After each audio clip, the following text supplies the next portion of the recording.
Hello, everybody, and welcome to this week's not second episode this week, the second episode of Secrets of Renala. Today we're joined by all of the regular people, minus Jose, currently out on vacation, hoping he's having the best. How are you guys doing this morning? Well, afternoon. Doing okay. Fantastic. I had gay pancakes for brunch and it was wonderful. Well, Were they just like dyed? Like you put No, some they food were just color? regular pancakes, but they had like cream cheese in the middle, and then the money went to a local charity to support the LGBT community in my area. And then there was like a little scoop of like icing and rainbow sprinkles on top, and a unicorn colored iced tea. It was fantastic. Sounds amazing. I had a bank error in my favor this morning. again, I literally just woke up like half an hour ago. Trying I went to think. the optometrist. Woo! Nice. We don't have too much to kickstart today off with, other than tomorrow, Kim and me and Brad and a couple other peeps are gonna be running through all of the raids of Destiny 2 and all of the dungeons as well, and raising money for the Trevor Project, as a part of Pride Month and a part of Kim's ongoing trying to help those who need it. Yeah. Very good Well, cause. poorly timed games marathon. Absolutely. Alrighty. Let's jump right into it, and I'll put on the intro.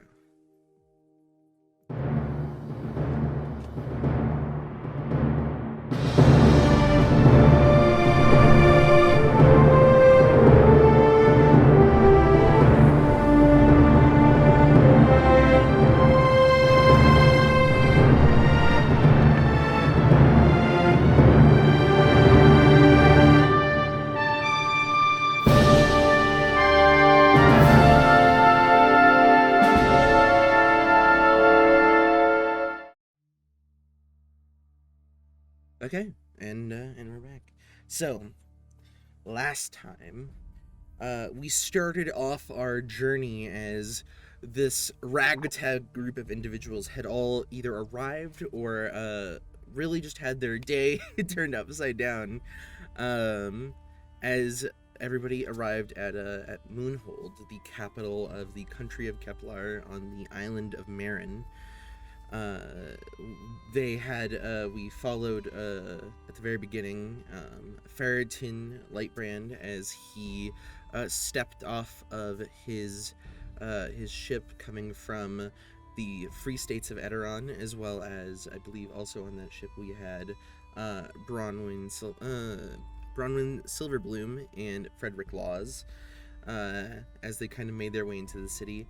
At about that time, Reta, which was Ferritin's traveling companion, had her master's project stolen from her, and in a rather good a gesture of rather goodwill, Frederick, I should say Ferritin went after an individual who looked exactly like Frederick.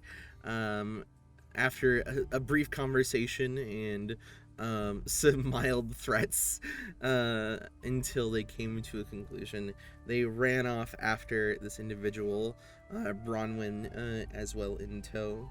At around the same time, Piper Blackwood was arriving in the docks on their ship and happened to meet the dockmaster, giving the dockmaster some money and walking off to the Last Mall, a popular bar in the city, right along the docks. And at around the same time, everybody converged at this tavern, and bursting through the door as they gave chase, this weird changeling, this weird-looking changeling burst through the door, and Piper immediately recognized the dockmaster, and Additionally, the Ferritin, Frederick, and Bronwyn were right behind. The changeling went by and stole Sykir's book, and Glory also happened to follow as they followed this individual into the sewers. After a short kind of foray into this rather dingy and dark area, they managed to find the group that had stolen from them and reacquired their items and money, as well as getting some additional money that they had stolen. They also found a book which seemed to be reminiscent of some past history with this past history that Bronwyn was aware of a quickling that had gone with a changeling, and so believed to be the kids of that individual. And as everybody set off, Piper decided to, I believe, run back to the docks, realizing that they hadn't paid the dockmaster. And Bronwyn seemed to slink away as talks of going to the museum near the spire kind of arose. So, pulling back into everything, we will follow as Bronwyn is kind of wandering the town by the docks, otherwise known as the Under Harbor. So what's Bronwyn doing? Oh, well. She's just wandering around. She hasn't been in Moonhold in quite a while. So she's taking in the newer sights in town, because it's surely changed since the last time she was there. Trying to get a lay of the land, if you would. Yeah. Yeah. So you're just kind of wandering around, just like refamiliarizing yourself with the area. Yeah, and trying not to stick out too terribly much. Absolutely. So, okay. So you're kind of walking around here. It seems to have not changed all that much. A lot of the places on the main street, which is around where you guys had left off, which was called the Central, I believe it was called Central Boulevard. A lot of the kind of buildings that are up along the Central Boulevard seem to have gotten some sort of facelift. Like either they were cleaned a lot, or fresh coats of very vibrant paints that have been used to make it look way more inviting than it had been when you were last here. There are also, you can see now, because you're familiar with it, you see that there are people that are setting up kind of small tents on the sides of the road here, and people seem to be pretty cheery, as there are also some like small carts that start rolling by, and you recognize that you're actually getting to around the day of the full moon, which would also be the constellation day you're familiar with. So there's probably likely to be some sort of festival coming up here very shortly. So it's going to be very lively, as you can imagine. Yeah. You see like the mooncake salesman that's kind of rolled out this pretty heavy looking wooden cart out onto the road, and he kind of just stops it, not right in front of you, but you're gonna have to kind of move around it a little bit, and he'll just kind of look, and he looks at you. He is like a pretty large gif, so kind of hippo looking man, with a gray like blubbery skin. Is there would you like a mooncake, miss? Yeah, sure, I'll try one. That'll be one, that would be 1 silver piece for you. Okay.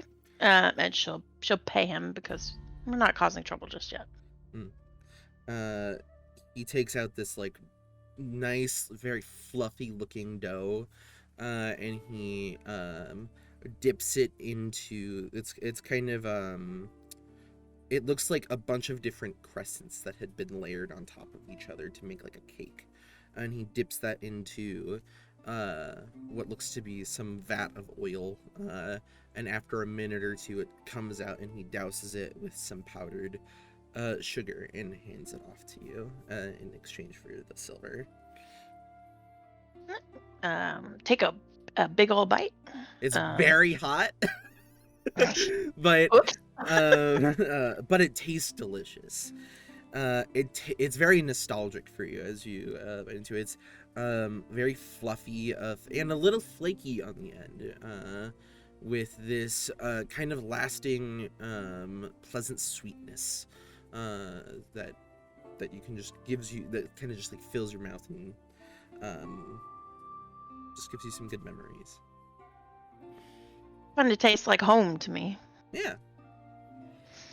And as you're walking, can you roll me a perception check as you're just kind of walking around? Yeah.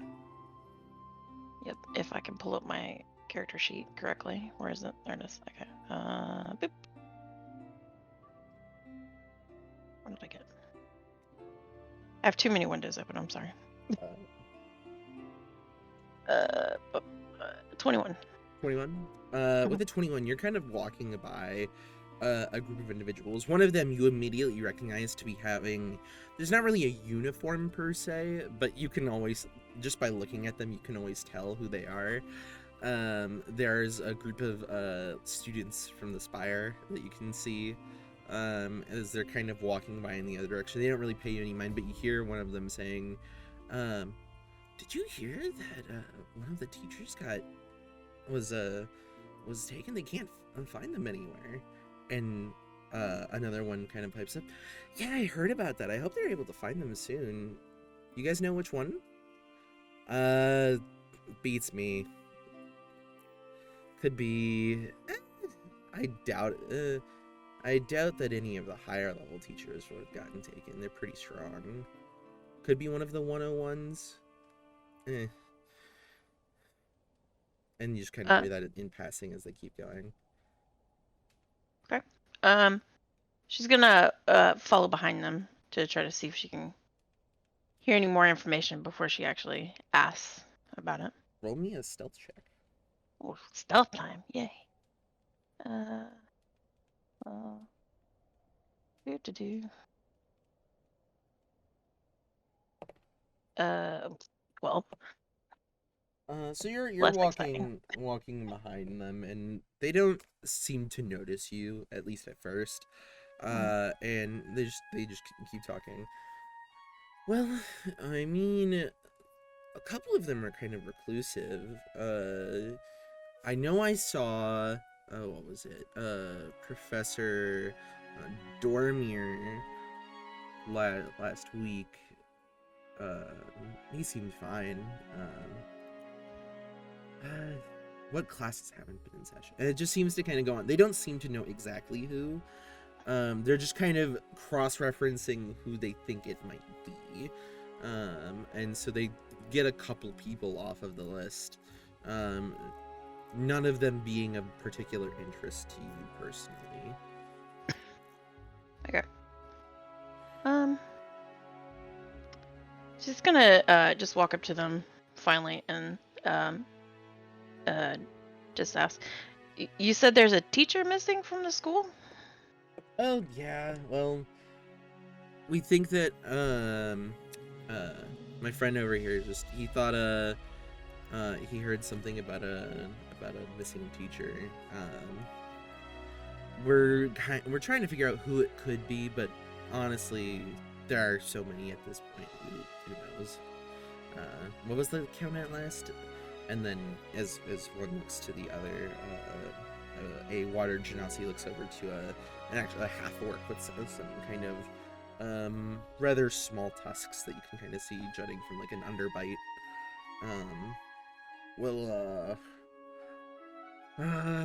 It could be one of the main teachers of the 9 main schools. those classes haven't been in session, so no one's seen them. And Bronwyn, you would know that the 9 major schools would be typical wizard schools, so that would be alteration, conjuration, illusion, enchantment, evocation, transmutation. I'm stretching my own knowledge, my own memory. Necromancy, and I believe the last one would be, oh god, there's another one. It's a divination.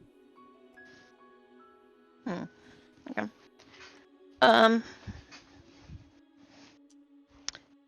But she's just going to, just thanks for the information, and then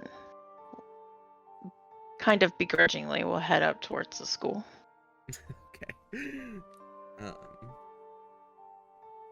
So we'll swap over now to Piper, who has, I believe, you were rushing back to the docks. Yeah. I imagine they're not like running, but they're like speed walking. Okay. Roll me just a straight d20. See how lucky you are. That's a 14? Okay. Yeah, you make it back right as you see what looks to be a shard mine, one of those crystalline beings. Actually is blue, very similar to the guy that you had seen before. But he seems to be kind of just staring at your boat, and he has like a little pad and paper in his hand, and he's writing stuff down out on the dock as you approach. Hey, wait. That's my ship. I haven't paid yet. I thought I did. Someone someone tricked me. I imagine they're fumbling for their money right now to pay.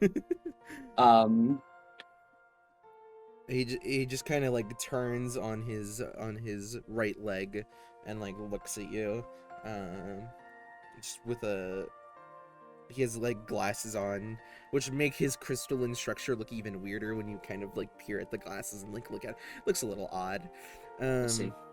And he just kind of has this pad of paper in hand, and he just kind of, and you would be the captain of this vessel. That's right. Okay. I don't want to have to do all this paperwork, so if you have your payment, this will be way easier for both of us. 3 silver, right? 5 silver. 5 silver. Okay. Yeah, they'll just pay the 5 silver. They don't have time for this. That's for the day. If you need more time, just come by my office over, and he'll just kind of point behind you and down the dock a ways. There's this. It's decently sized. You'd say it's like a 2-story building that looks to be fairly well kept, and it does have posted outside 2 guards, which the guards of Moonhold, at least in this area, they have a pretty distinctive look to them.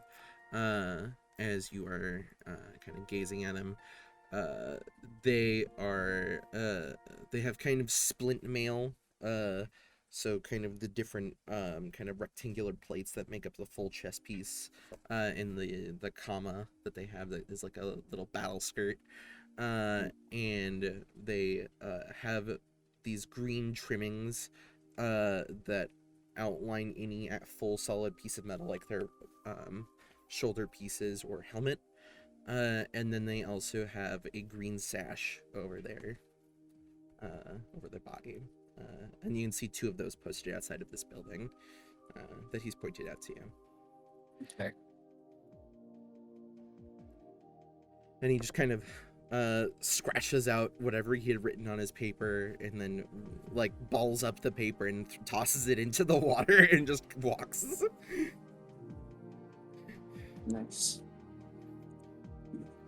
All right, now that that's handled, crisis averted.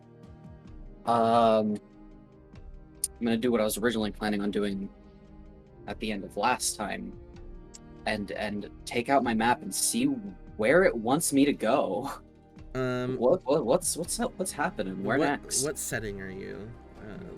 Just because you had I it in a imagine- closer setting before, so I'd imagine just like the big enough to see the district. the full district. Yeah.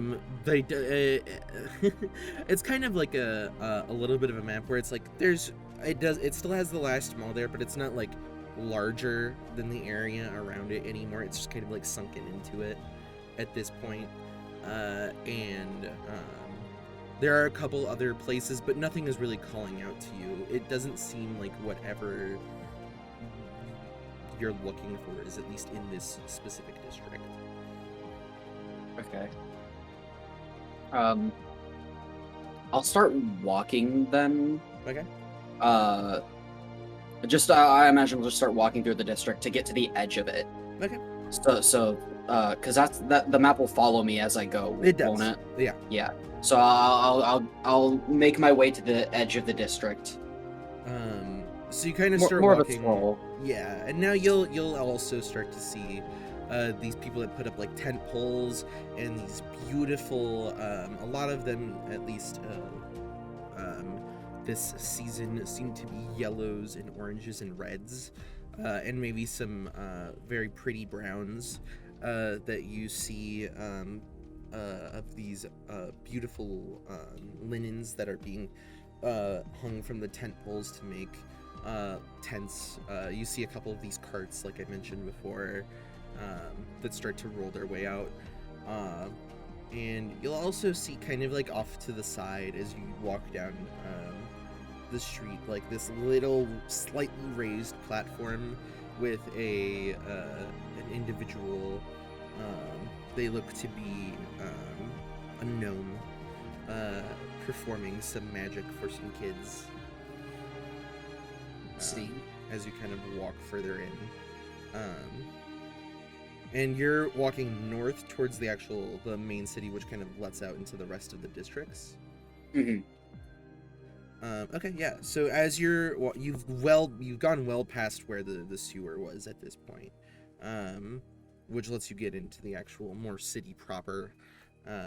And at some point you do see a blip. That just seems to be a dot in the middle, kind of up the main conical kind of structure of the center hill of Moonhold, which leads up to the spire, to the palace, and also towards the museum. You didn't kind of go far in enough when you were by the sewers to actually have seen this appear on your map, which is why it didn't appear before. I see. And you can kind of see this blip up a ways onto the upside down funnel shape. I see.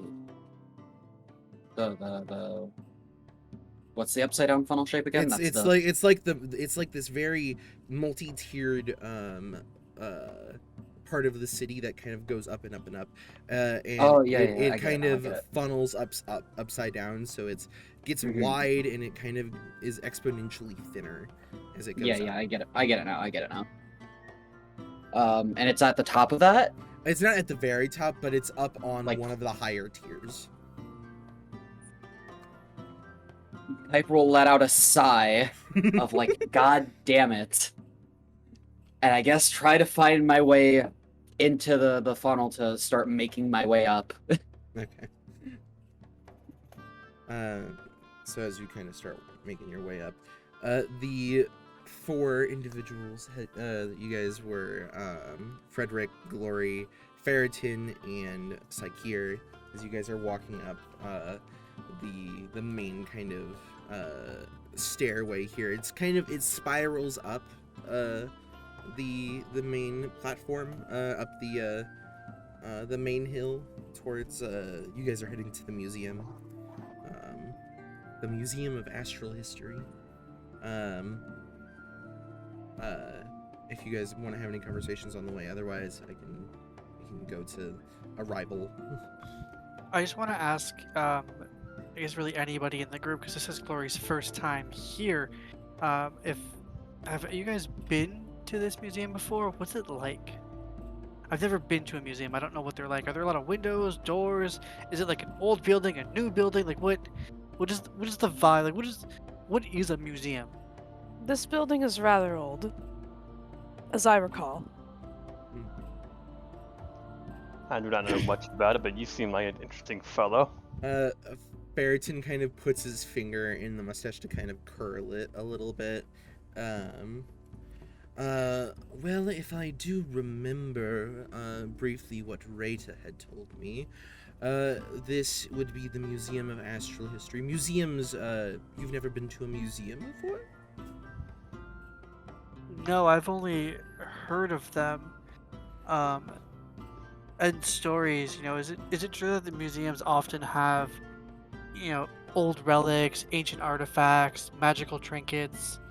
Quite a many just- do, as far as I am aware, including others that I have had the pleasure of visiting before. I'm certain that there will be some interesting exhibits that we can look at. Will we have time to look around? I don't see why not. I don't believe we have any plans today. Glory gets this big smile on his face right now. Like he lights up like he's a kid who just got told you can spend an hour in the candy store. And he starts to kind of like walk just a little bit faster to get to the museum, even though he has no idea where he's going. He's just going to keep walking in the same general direction that they've been going. Yeah, so you're kind of like zoom ahead, and you at some point you probably walk a little past it, and you just realize that nobody's behind you anymore, and then you kind of turn and you look back, and they're all walking up the up this kind of tangential stairway up into a rather large stone slate building that seems to be seem to be made of mostly bedrock, so it's a lot of gray, but with some actual swirls of white and what looks to be fool's gold that is kind of into the stonework here. As you walk up the stairs. So I'll kind of turn around and hustle back to the group and kind of just look up at this building. Are there like, I imagine it's a tall building. Are there like high up windows that are like open because it's probably like stuffy and stuff because we're in like a port town? So like for airflow and circulation and that kind of thing. You were looking for like vents or like just things that get air in, is what you're saying? Like open windows, maybe a vent. There aren't a lot of open windows per se. You do see that there are like chimneys on top that would probably allow for some amount of air circulation, but you don't actually see a lot of just easy ways to get in just from this viewpoint at the front. Okay. And how tall is the building? The building is actually about you would guess about 50 feet tall. Okay, cool. So it's pretty tall, and it has these large granite-looking pillars that kind of open up in the front that also again have this kind of fool's gold spiraling around inside of the stone that leaves these beautiful kind of fractal-ish patterns in it. As you guys, it kind of levels off and you see the door ahead of you. It's these sets of double doors, and actually there you can see this kind of you've seen a couple of these before, Glory. These very dark kind of actually like full like sheer black skinned astral elf with kind of this bluish tint to it to them as her hair is kind of slicked back, and the hair is also this kind of sheer, this one is sheer black, but it's almost like so black it absorbs the light around it, and you can see the star field kind of inside of the hair itself. And she seems to be not like super panicked, but she's like a little antsy and anxious. She's sitting down on a bench, with her head in her hands, and her like leg kind of bouncing up and down, from a little bit of anxiety. As you guys recognize, Frederick and Ferritin would recognize this as Rita. And she just kind of like immediately stands up upon hearing you guys at the top, and runs over to Ferritin extending out the metal disc that you guys had gotten before, that had like the two shallow domes on either side of it, as well as some different runes and glyphs that had been inscribed into the metal itself. And she just takes it from him, and quickly stuffs it into her bag and like closes the bag, and then picks up Ferritin in a hug rather excitedly, which Ferritin doesn't seem quite expecting. Oh my, I'm glad could help. He just kind of like, he doesn't really hug back, he just kind of gives her a single pat on the back before she lets him go and sets him back down. Thank you. Oh, I thought all of my work was gonna be gone. You don't know what this means to me. This is like my life's work. And she like looks over at Frederick as well and says thank you. Frederick will give a long bow, and he says, "It was my pleasure, madam." I believe, Ferritin, you wanted to go off to see the professor of arcane biology, right? And Ferritin just nods, yes, that would be quite marvelous. And she smiles and nods. Well, I unfortunately don't have enough guest passes to let all of you in to the academy section of the campus, but I do want to thank you. Did all of you help with this? Oh, that's fine. I don't need to go to the academy. I can just spend my time in the museum. She just kind of like points between the four of you. Did you guys help with getting my project back? Everyone here helped out, including some who scurried off earlier on the way here. Oh, thank you. I appreciate, helping a stranger that you didn't even meet. And she like actually she unties her bag again. Did you guys want to see what it does? Absolutely. Yes. Okay. Yes. And she kind of goes into this. It's like an overhang. This area that you guys are in. This overhang that overhangs the top of the stairwell that kind of comes up down from the street. So it's this kind of dimmer area that is lit by some lanterns kind of up on the side, but it's pretty dark in here otherwise. Like if you look up into the actual roof of this overhang, it's pretty dark. And she takes out the disc and sets it down in kind of the middle of this about 40 foot by 40 foot area. It's pretty large. There are a couple other benches here, and she taps a couple of glyphs on the metal disc, and they actually start to glow in patterns, and the disc, the two shallow domes actually separate from the main part of the metal disc, and start rotating in opposite directions as the disc kind of stays still. And inside of the between the two shallow domes and the disc, you'll see this faint glow of this kind of color shifting between blue and green that glows in about a 5-foot area around it. And then after a moment, it almost seems like it doesn't do anything. And then in a brief flash, suddenly all of these little points of light expand out into the giant space that you guys are in, surrounding you, even as these little faint points of light just kind of open in the space.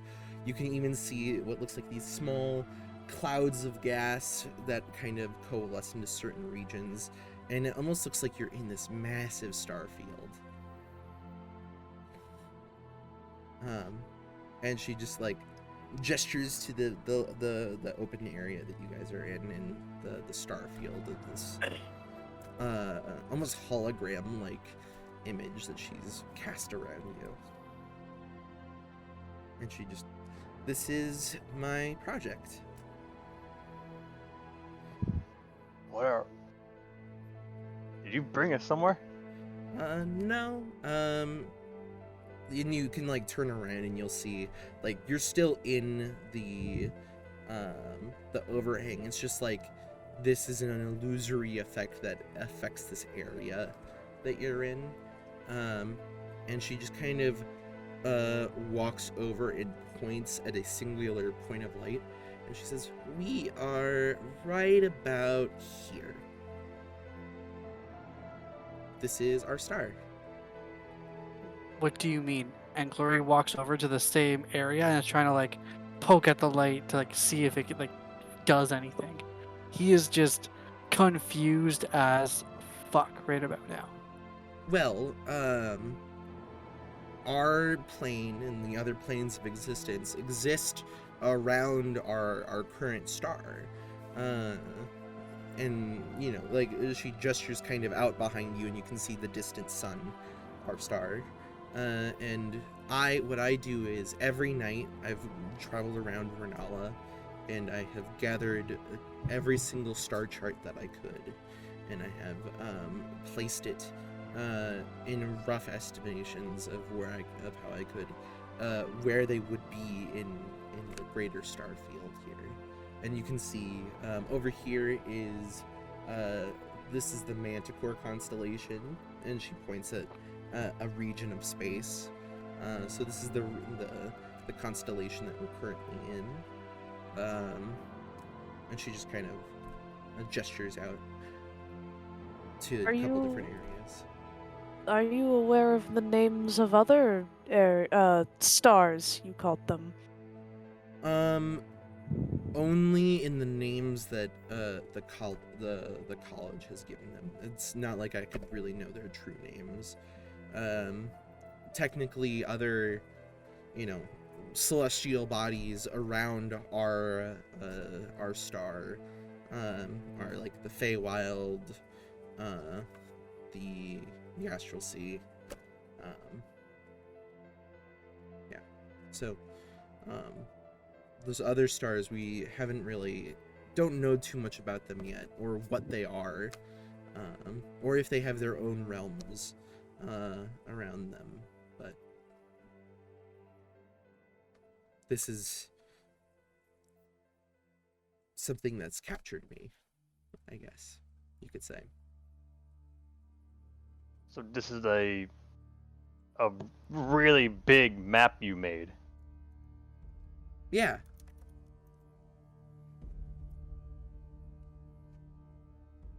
This is a quite impressive map if it all turns out to be true. Yeah, I need to get up to the observatory and make sure that the findings that I made throughout this last year really match up with the star charts that we've got. But I'm fairly confident. How do you manage? Do you want to travel to another one of these stars? I mean, if we can't even travel to another realm yet, I'm not sure if I could really travel to another star. But I'd like to think it's possible. Someone had to travel to realms at some point. How else do we get devils and angels here? I mean, those are the other realms. Like, those are the plane. We can't force it, really, right? The planar alignments are forces of nature, right? So, the prime material plane has connected previously with the Astral Sea, where my people are from, and the Feywild, and supposedly long ago the Nine Hells and the Abyss, but there's not can't- really. No, you go finish your thing first. But there's not really much indication as to even what other celestial bodies there could be in our star already. So it's maybe one day we'll discover some method of transit, but I don't see it coming anytime soon. Maybe in my lifetime, she says as an elf that will last thousands and thousands of years. Psychere's gonna ask her, what was your name again? As he opens up his book to a blank page. Oh, my name is Kathina Reta. He'll jot that down as best as he can Yeah. into his tome, It's and he's going. Oh, sorry. I was gonna say he's going to mark down a summary of what the map does. Yeah. As well next to her name. Gotcha. For reference, her name is spelled Keithina space Rheita. Actually have anything ready to write this down. I'll also type it out in our so. Yeah. I was going to make this at some other point. I just wanted to That's put fair. it out there that I've written this down in my tome. That's also for the viewers if they want to, if I don't know, imagine if anybody's keeping this, but just so that they know. Play along at home. Glory's gonna look at Frederick and say, "What do you mean by devils?" And his tail's just gonna kind of do a wave. Sir, I am not blind to the affliction upon you. It's not an blessing or affliction. curse. You come from a lineage, and there's definitely creatures out there who would do harm to innocent civilians. I'm not sure if I should be offended or not right now. It is no diss to you, because you have shown teamwork and camaraderie, and obviously other people like you have been horribly judged for just your appearance. I mean, the blue skin's very bright, so. Anyway, the museum. And Glory's just gonna start walking into the museum. Gotcha. So you just start walking into the museum. Kathina looks at Ferritin and nod. We'll catch up to you both, to you guys later, if you don't mind. I'm gonna steal Ferritin away so he can ask some questions of one of my professors.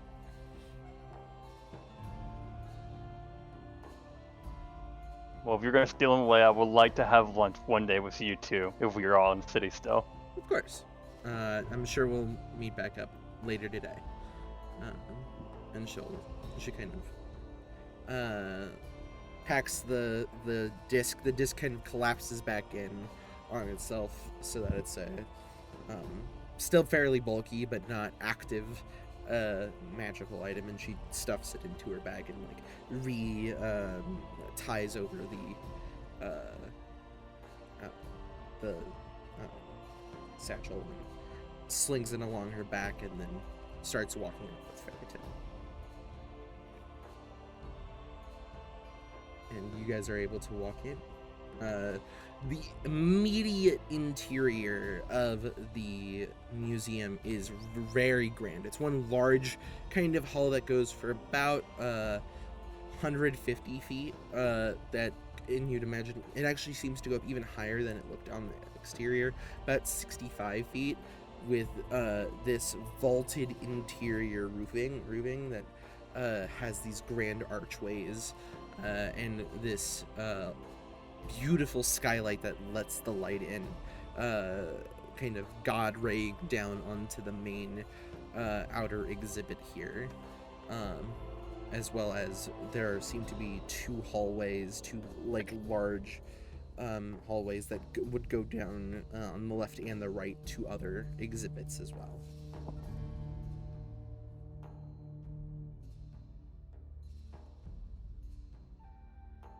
So, what are you guys doing?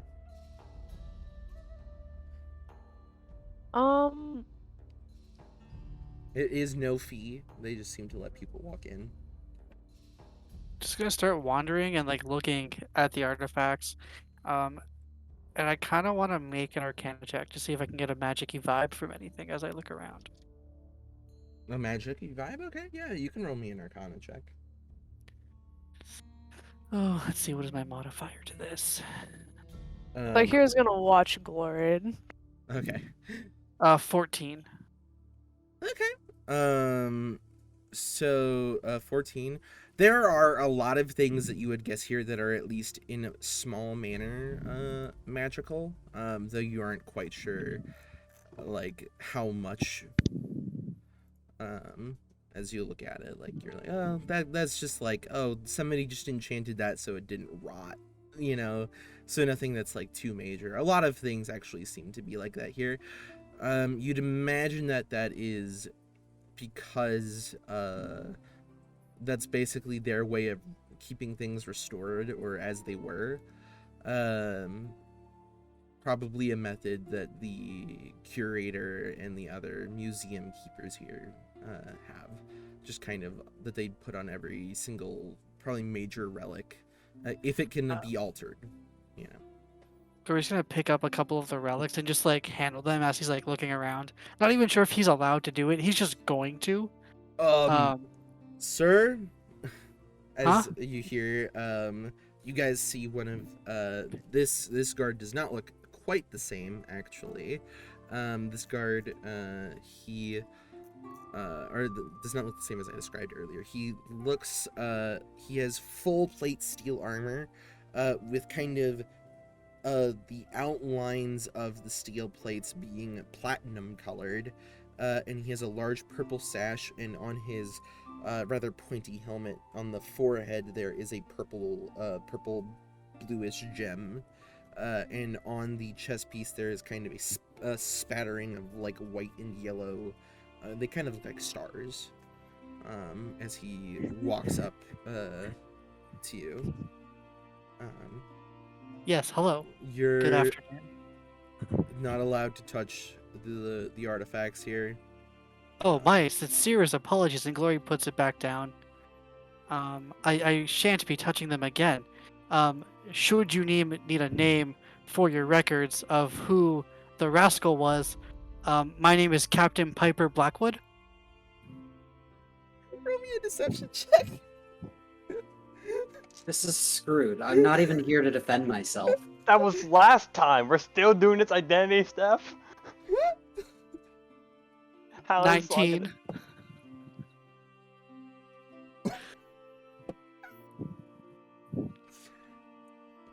Blackwood, really?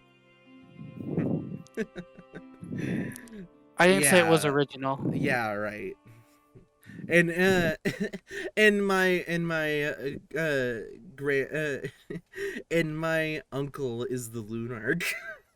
And he takes the item out of your hand and puts it down onto back to where it was, and he gives you a very stern glare.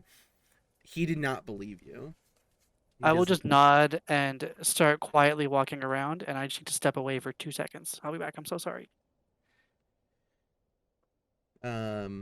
As you guys are looking around in this main open area, the exhibit that seems to be in this particular area is an area called an exhibition on Thaddeus, and just kind of briefly looking around, you gather that Thaddeus was the previous ruler of Kepler at some point. So you'll see like different kind of old paintings of the royal family, and in the back, kind of towards the very back, there's this in this glass case there is a crown that seems to be actually the same crown that the spire and the main central part of the city is made after. And you kind of look around, and there are a couple other artifacts of his. You see, like,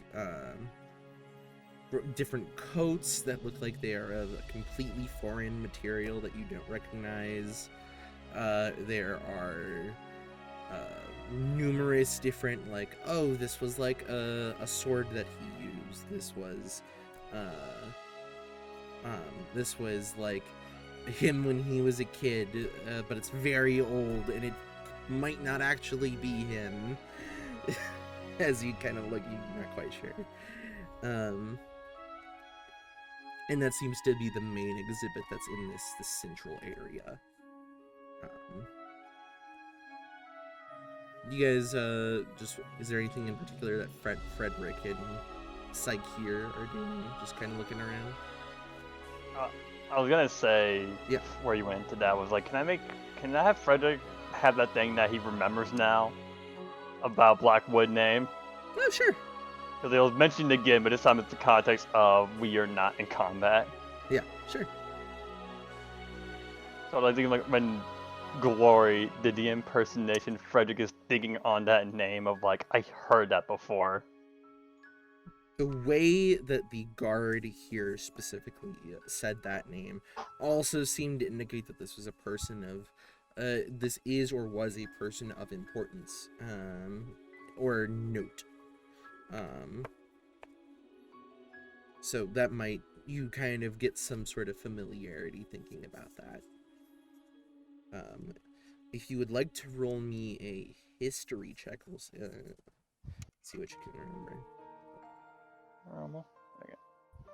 19. 19? You have heard there is at least one tavern song about Captain Blackwood. Not Piper Blackwood, but a Captain Blackwood. And he is, as far as you understand, he's one of the... he's not quite as infamous as some of them, but he has performed some pretty big heists in the past, and he did the specific song that you remember is of him killing the famed White Maw, which was the largest recorded dire maw in history.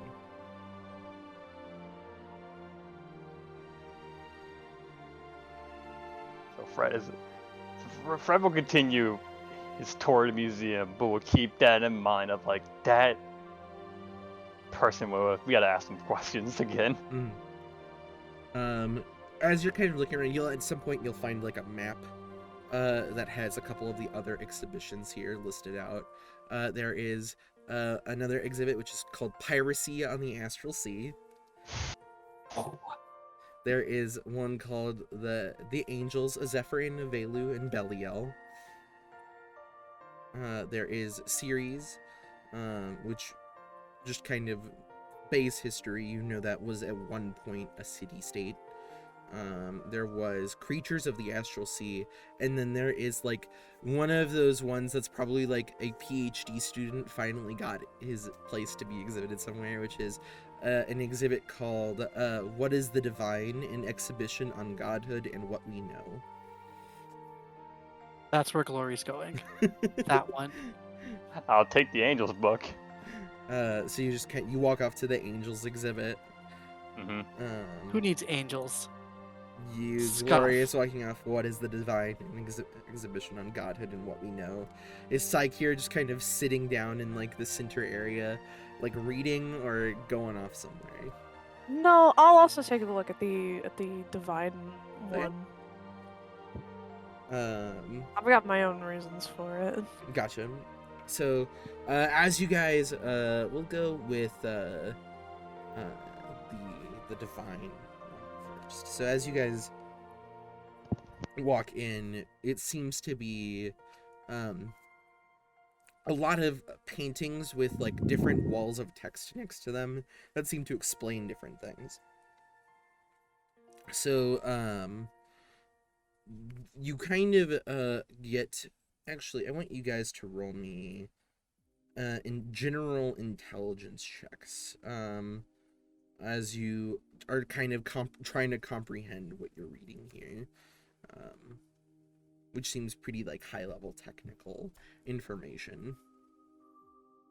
13. 13.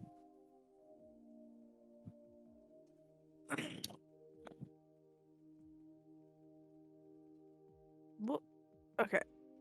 Didn't fall off the table. Good.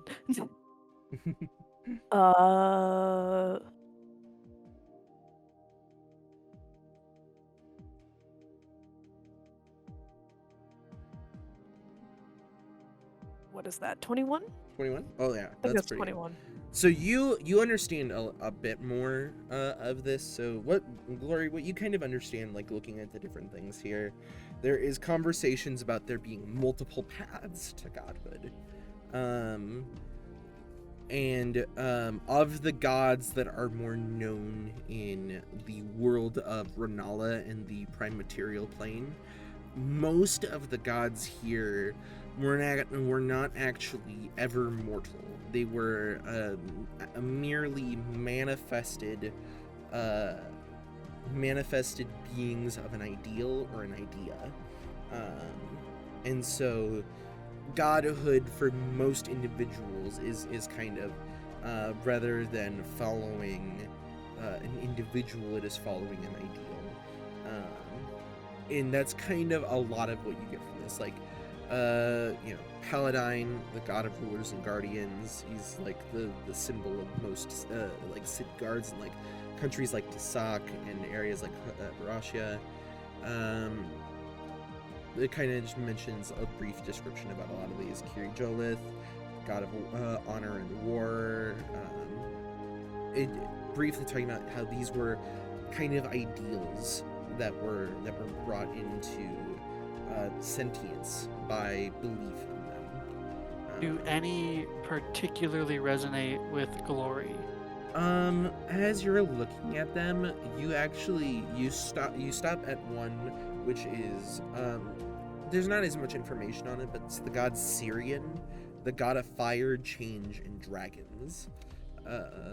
His other names are the Ironsmith and Flame Incarnate. And you just kind of linger looking at this one in particular. Mostly this idea of evolution and change, and creation and growth more than anything. Okay, cool. The other god, which most of you actually don't know, Saikir maybe briefly knows. Glory, you definitely have never heard of this god. Is Branche, which is god of the untamed and also seemingly the astral sea. Is there what's listed for like a god of death or There is no things along those lines? other than the god of nature, which is Shisleva. There is no listed god of death. Interesting. I'm gonna jot something down in my tome.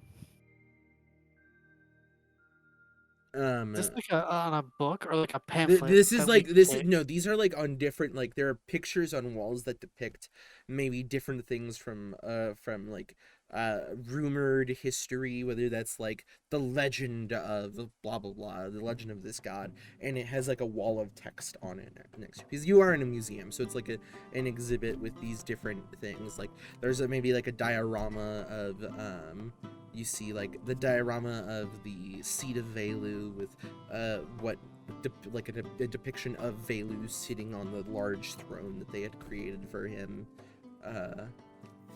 and stuff like that. There's bits and pieces like that. So here you understand a little bit more of this. Really, this is saying like there are other potential ways of godhood, of achieving godhood, though most of the records of those types of ascension are not noted anywhere in like contemporary history. There are mentions of ruins that have depictions of people ascending, There are old cave drawings that were found into Sock that have like similar, or found in Huron, the continent of Huron, that has people at the tops of pyramids that have with like the god rays coming down upon them. It seems to indicate like, while though the main method of godhood, or the main types of gods are those of ideals, there are others, but they just aren't well known, or they've been lost to time. Interesting. And we'll cut over then to the Angels exhibit, and you know a bit about this already, Brad, for Frederick. Yeah. So if you'd like to also roll me a general intelligence check at advantage, because you've read about it before. Do we do a history or We can go with history. Would make arcane? history. I would allow history or arcane. They're both the same. Okay. All right, at advantage. Yeah. All right. 22. Awesome. So you're looking at this. You recognize a lot of the imagery here. You've maybe even been to the seat of Velu before, and you see like kind of a depiction of just like a much larger version of the throne that they had created for the technically not decomposing corpse of the angel, that is just kind of sitting there silent in death, but still inspiring in what it did, and what they did for the prime material plane. There's also, just because it kind of always comes up whenever the angels come up, there is a Saku and the demon, the archdemon, that destroyed several small civilizations throughout his time in rampage on the prime material plane, and these other kind of smaller instances. You do see a small little gallery, which is a part of the exhibit, which is called The Truth of Judgment, and it is it shows a picture of 6 individuals, 6 heroes that had at one point saved the country previous to Judgment. And basically it goes into talking about, how the churches led the people astray, and without the angel Azephyrin to guide them, they fell into essentially a religious religious fanaticism that has kind of kept the country fairly closed off for the most part in the last couple centuries. Mm-hmm. And you just kind of feel, you actually feel almost colder as you read this, just like this kind of absence.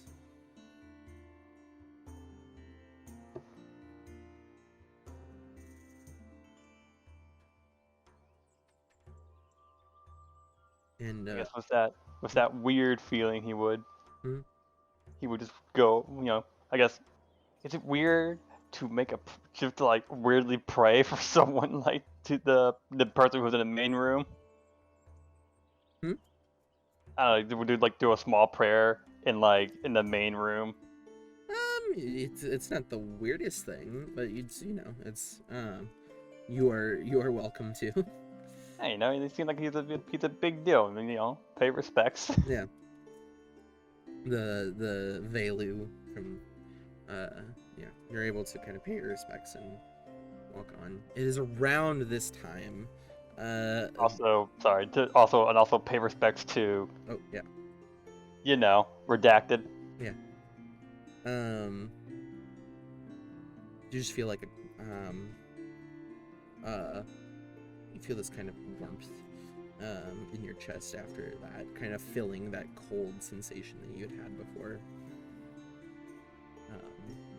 Is around this time that Bronwyn is kind of probably maybe not huffing and puffing because you're pretty fit, but like it's a long way up the spire to get up this far. Mhm.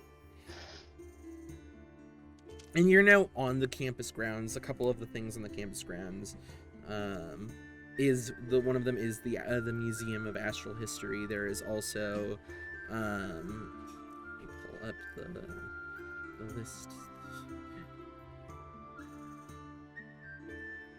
I have too many documents. I just need to compile. There is the conservatory, which is like a giant greenhouse. There is like a big administrative building called the Here Hall. There is the Fairway, which is like this large open field on the backside of the spire, which seems to be like which to be kind of like a testing field where students that are wanting to test out new magic go to like do it in a safe area. Jorica Hall, Mephitis Hall, which is like dorms. There's a stadium, and then there are a couple of kind of teaching buildings as well. Is there anywhere in particular you're looking to go to? She's going to want to. I assume there's like a school of illusion. Yeah, that's like it would be in the Apoium, which is the one of the main buildings that they use for teaching. It is a lot of different auditoriums and other kind of smaller rooms that people will go off for like either tutoring or smaller, like more advanced courses. Okay. She's going to head towards that. Okay. Outside of it, you will see like some of the one of the guards, which you would know to be the Lunarx Dignitas, which are the individuals with the full steel armor with the platinum trimmings and the purple sash and the bluish purple gem on the helmet. Kind of holds up her hand as you approach. I'm sorry, do you have your student ID? Or are you a teacher? I have lost my ID. I don't know what happened to it. Oh, roll me a deception check. Yeah, I knew that was coming. What did I get? 15? Okay. She kind of like gives you a discerning eye for a moment. Well, I would recommend you go to Behir Hall then to get a replacement made. Could probably get one fairly quickly, I'd imagine. Okay, I promise I'll do that. I have to go talk to my teacher first. I'm already late meeting her. She seems very reluctant at first, just like her shoulders tense for a second, and she just like looks at you and then just kind of, fine, I get it. I better not keep her waiting, but if I see you again, I better see an ID, okay? Yes, ma'am. And she lets you pass into the building. Right.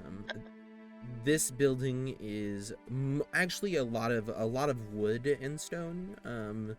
The wood is actually plannel wood, which is this very almost ghostly white wood grain to it.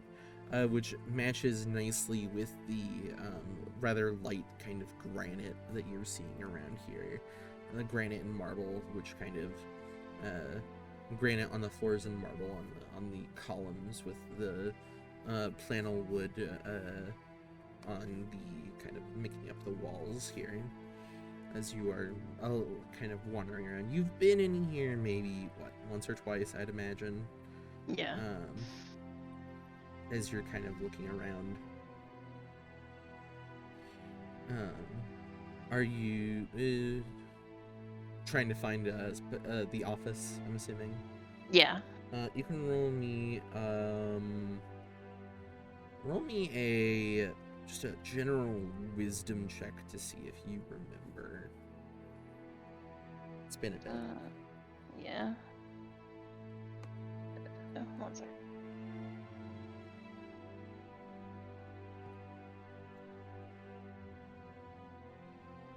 6. You kind of walk around in circles a couple of times.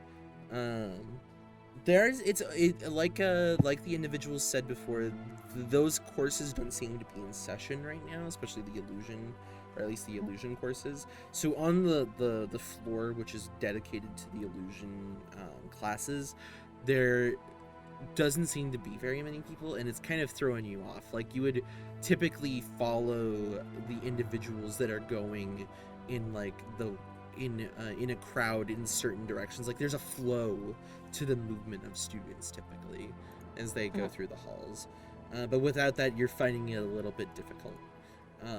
And you, after maybe about 10 minutes, which is probably about twice the time than you'd imagine, instead you're just kind of like sitting up, like, did I go left, left, or was it right, left, right?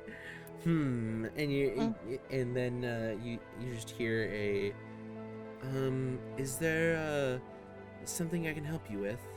And you recognize the voice immediately.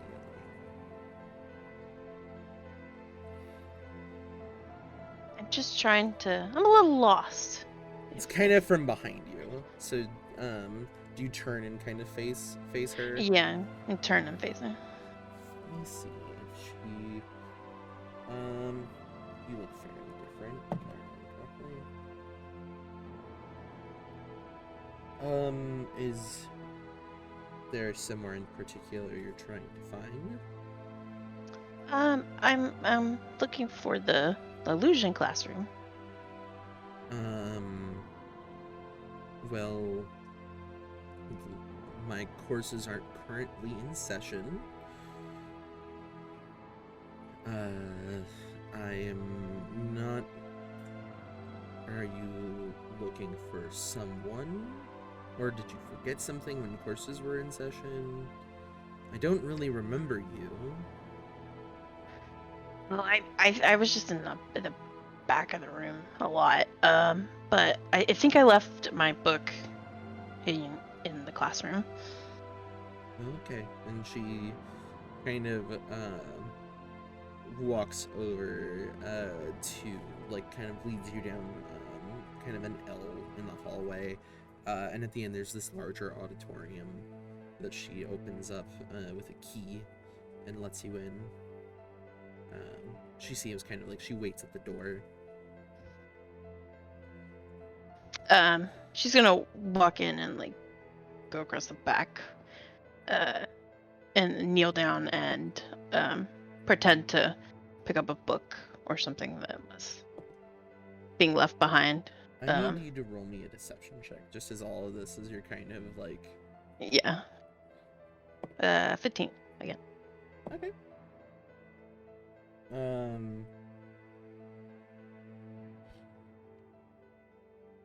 Yeah, she doesn't seem to pay it any mind. Well, are you first year, second year?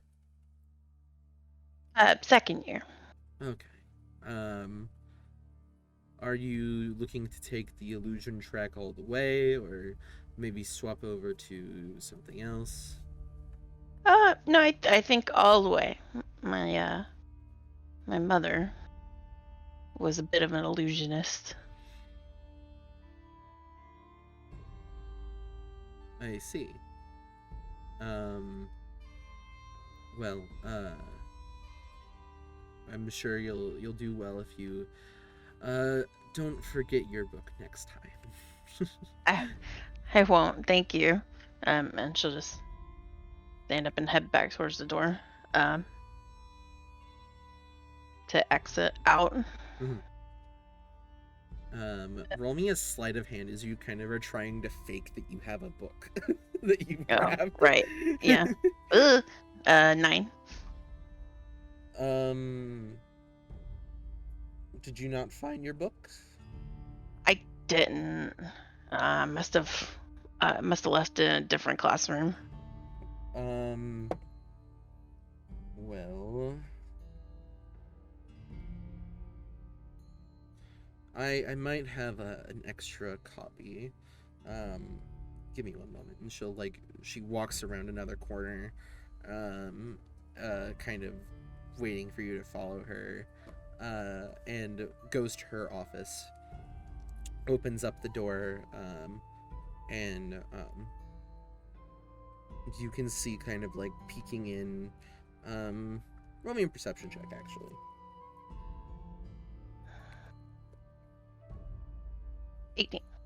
Peeking in, you're looking around, and you'll see some different portraits. Some of which you recognize, some of which you don't. Are these all your children? These ones are, she kind of, pulls out, I have, these two, they're pretty young, they're hoping to get into the school when they're able to. This one, unfortunately, I haven't gotten to see her in some. And she looks at it again. What happened to her? Time. And then she kind of looks at it, and then looks at you.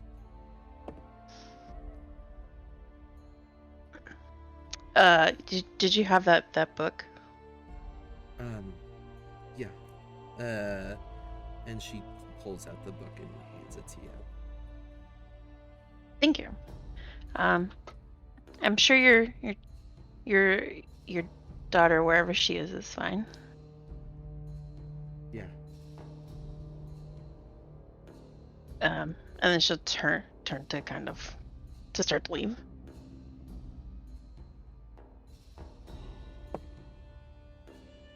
And she just kind of watches you leave.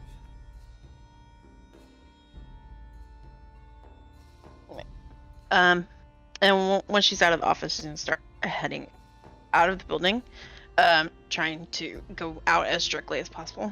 Okay. Yeah, you're able to find your way out. Yeah. This time around. And you kind of back out onto the street at this point. Mhm.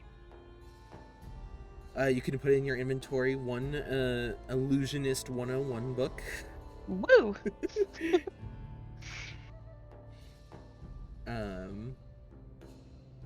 Written by which would be written by Kayla Renta. And then let's move over to, so Piper is also kind of been making their way up the different spiraling staircase, or spiraling ramp up towards the campus of the spire. You're kind of you're following the map, I'd imagine, pretty closely. Maybe peeking around every so often. Has it been an hour yet since I last changed it? Yeah, about that. I'd Okay. say it's been probably more than an hour. I'll have probably enhanced, so I can see exactly where this is trying to tell me to go. Yeah, so you're able to bring it in pretty close, and you're looking at a pretty immediate map, and it shows basically all of the campus, and you see a couple of different points of interest A lot of which I was mentioning when Bronwyn was kind of looking around. But this one seems to be taking you to the Museum of Astral History. Huh. Piper would have heard that that's where everyone else was like Yeah. meeting, right? Yeah. Oh boy.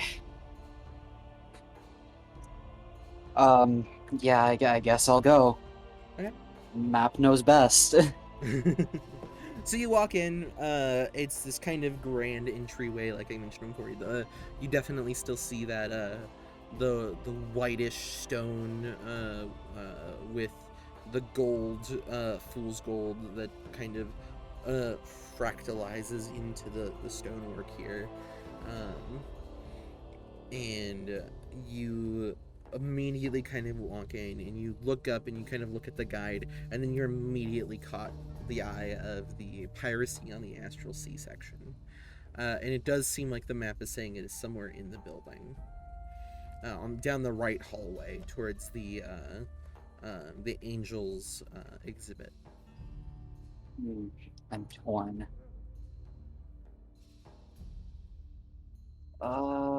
Let's go to the Angels exhibit. The map wants me to go there, and I can always look at the piracy on that. Oh no, I'm saying it is telling you to go to the piracy. Oh, I Because see. I see. I'm saying that it's in the piracy exhibit is on the right, next to, or like in the same hall, down the same hallway as the Okay. Angels exhibit. Okay. Sorry, that is my bad. Yeah, I'll go to the pirate one then.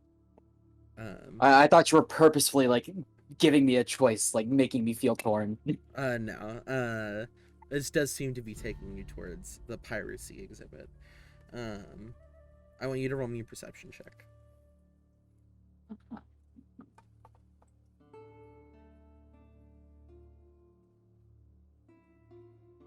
Roll 20 takes so long to load. Yeah, it can. A perception check, please. Yep. Okay. That was more. I just didn't remember what my perception was. 24. 24? Work in my room. I cannot see. Yeah. So you're looking around. You peek in across the hall in the Angels exhibit, and you see, you actually see Frederick, who is looking at one of the exhibits here. What is Frederick's passive perception? Oh, a good number. Oh, huh. 10. 10. Oh no, you don't see anything. I'm really focused. Yeah. And then you kind of immediately, Piper, I'm assuming you turn left into the pirate exhibit. Yeah. In here, you'll see quite a number of things that immediately catch your eye. You see this maybe like 10-foot long model of a ship that is one of the Astral Sea ships. So it actually seems to have, it is like a pole, like two poles that kind of go off of the left and the right side, or the starboard and the port side, and then a magical pole on the bottom and top, which seem to be what keeps it able to float in the air. And it seems to be some sort of scale model of some other astral ship, and you'll see at the bottom there's this plaque that says the Fire Star. And it has like I do have a question about astral ships. Yes, Would they be considered air or sea vehicles? they would be considered air vehicles, technically. Damn it. Because they do have magical means of maintaining, like, flight. Not to mean that, like, there's definitely some crossover that you could definitely learn over time, but it's not an instant one for one. Okay. Just wanted to Yeah. have that clarified. Yeah, you see, there's this plaque that says it's this ship was called the Fire Star, and you just glancing at it, the information on it, it says it was 200 feet long, which is well larger than any other ship that you've ever seen, by a good margin, actually. Yeah, I'd imagine the biggest I've seen is like maybe less than 100. Some of the galleons that you saw coming in were maybe around 100, 120, but this is a good 80 feet longer than that. And this thing, as you're looking at it, you see on the side of it, you can see that there were at least what look like 12 gun ports on either side. Jesus. So it's a total of 24. This thing has actually multiple of those kind of vertical spires that let it float, so it seems like it had redundancies in case like somebody attacked one of the methods of propulsion. And you see that it was captained by by Astrodor Cassilius. What's his name? Would I recognize that name at all? Not, it doesn't. Nothing comes to mind immediately when you. No when you read stories that. or anything I've heard of? Nope. I was gonna say I'm gonna write that down, but I don't think Piper has anything to write that down on, so they will make a mental note and hope that I, the player, don't forget. Okay. Could you put that name in Yeah, I will. chat? So Astrodor Cassilius, for those listening, is Astrador space Kassilius. So Astrodor Cassilius, which Astrodor seems to be a title, not a name. Mhm. And that was this large ship called the Firestar. There are a couple. I imagine Oh, sorry. I guess I wouldn't know this for sure, but I imagine it's similar to like the Commodore or whatever, Yeah, you can imagine it'd be pretty similar. because it does sound similar. Other things in here that you immediately recognize. There are a couple like different flags that are put up that are, seemingly different flags that had been flown on different pirate vessels on the Astral Sea. A couple like different historical plaques and notes about how like astral piracy worked. But your attention is really called to this kind of it seems to be kind of off to the side.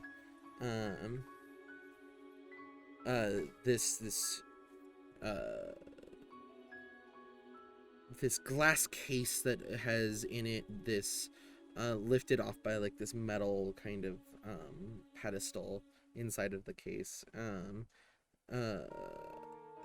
There's this beautiful, like, vibrant crimson burgundy red tricorn hat with a black, like a sheer black trimming on it, and a slightly wilted purple feather. Ooh. Ooh. And if you kind of walk up to it, which I'd imagine Piper would, it doesn't say a lot about it. It says this was handed down from a collector and said to be the hat of a captain of a pirate vessel in the Astral Sea. But it doesn't say much else.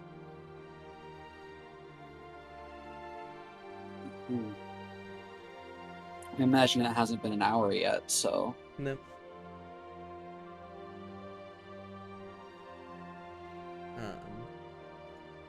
Now I would like Frederick to make a perception check as he's exiting the angel exhibit. Alrighty. 12. I imagine they're just leaned in, looking at the hat, like a hand on their chin. Yeah, and I'd imagine, you can definitely with a 12. Yeah, it's not like there's no stealthing really going on, or that was told to me. So no, they're not too worried about it. So Frederick. Also, again, I can imagine the hallway set up where the next exhibit Fred would go to will probably be down the line. Yeah. So you just walk along the hall and you see Piper in the corner looking at a hat. We're very Fred will very just fixated on it. Fred will just walk up to the hat to observe it first, to not disturb Piper yet.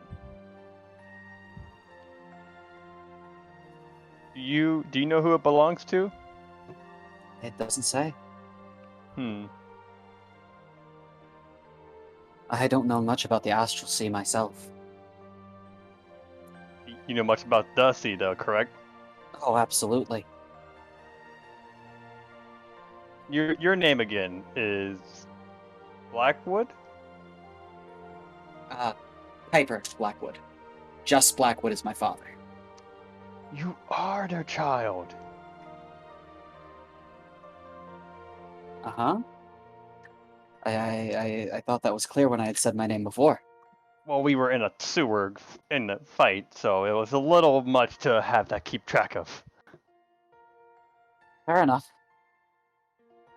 What are you doing away from your father's ship? What is he an admiral now? Did he go up? Not really. There's no ranks. We're not like a navy or anything. It's more I went up. Had my own ship and everything. You have your own ship? Had. Oh, had. Oh, sorry. Get excited. Have. It's not the Butte I once had, but she'll get me from A to B for now. So you're on your own now.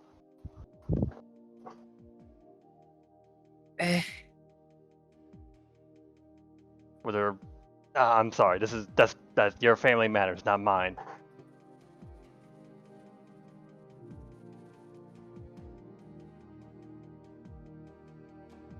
I mean, I'm not on bad terms with Father. I'm just not a part of his crew anymore.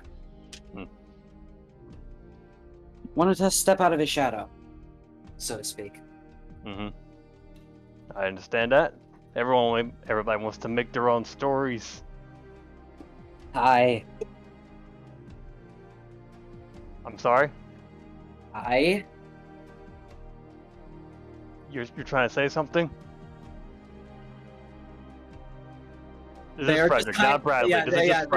They're just kind of like staring at him. Like, are you stupid? Like, yes? Oh. Look. It's been a minute, or a lot, or an hour, or days. I haven't had lunch yet, or slept. I'm gonna go explore the rest of the museum. You have fun with that.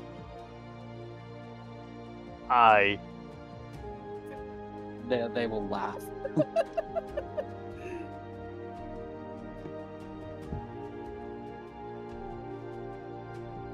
So you're left alone once more with the hat. You said the hat was like it caught my attention. Yeah.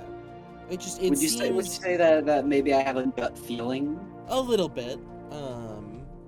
And looking at the campus, it does seem to be in the relative corner of the museum that the map was indicating. Yeah, but that could just be anywhere in this exhibit. I imagine the hat's too big to hide. Easily, yeah. It'd be pretty hard to hide. I wonder if I could just replace it with my own.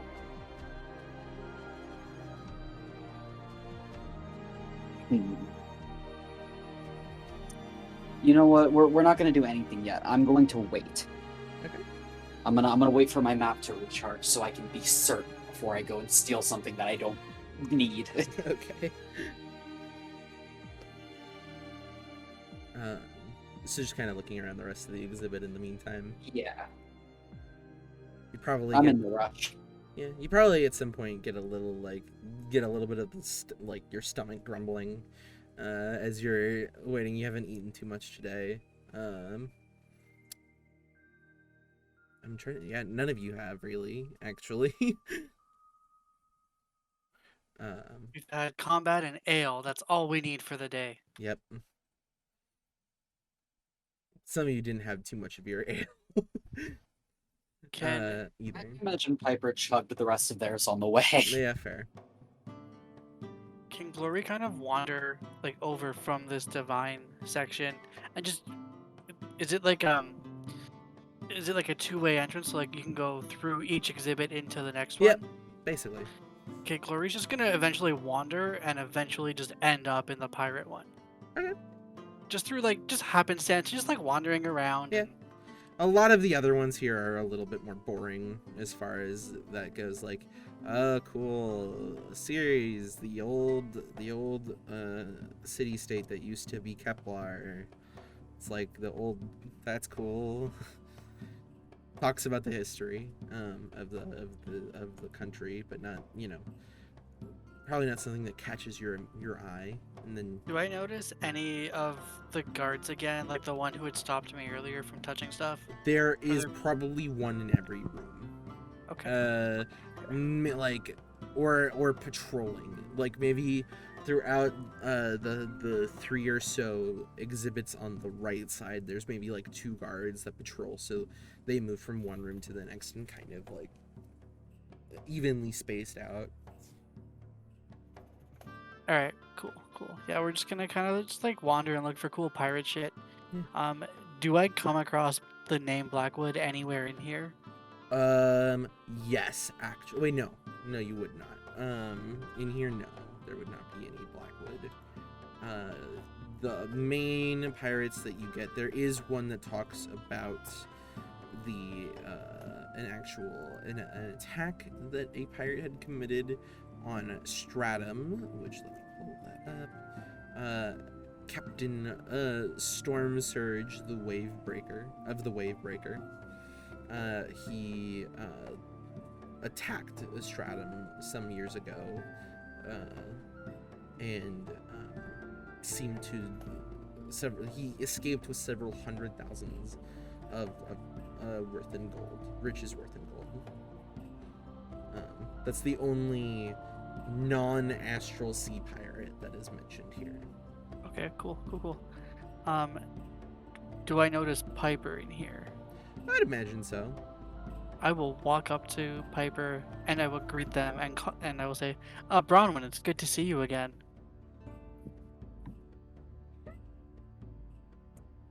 Their eye just like twitches. That is not my name. Yes, I know you use a different name in public, but it's just us. We're friends. I'm gonna give you like a little bit of a wink. Just between friends, you know.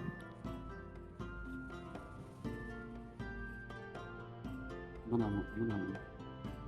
Hold on. Piper just looks really confused. Glory's gonna like lean in and just kind of whisper, "Look, I told them that your name was mine because I was trying to get in and not get in trouble, and maybe an artifact might go missing with me. I don't know. And you seemed like the cool one who might be okay with that. So, you know, they caught me, so no hard feelings. They knew I was lying. Give you a slap on the back. Oh, you're hilarious. Let's keep walking around." Uh-huh.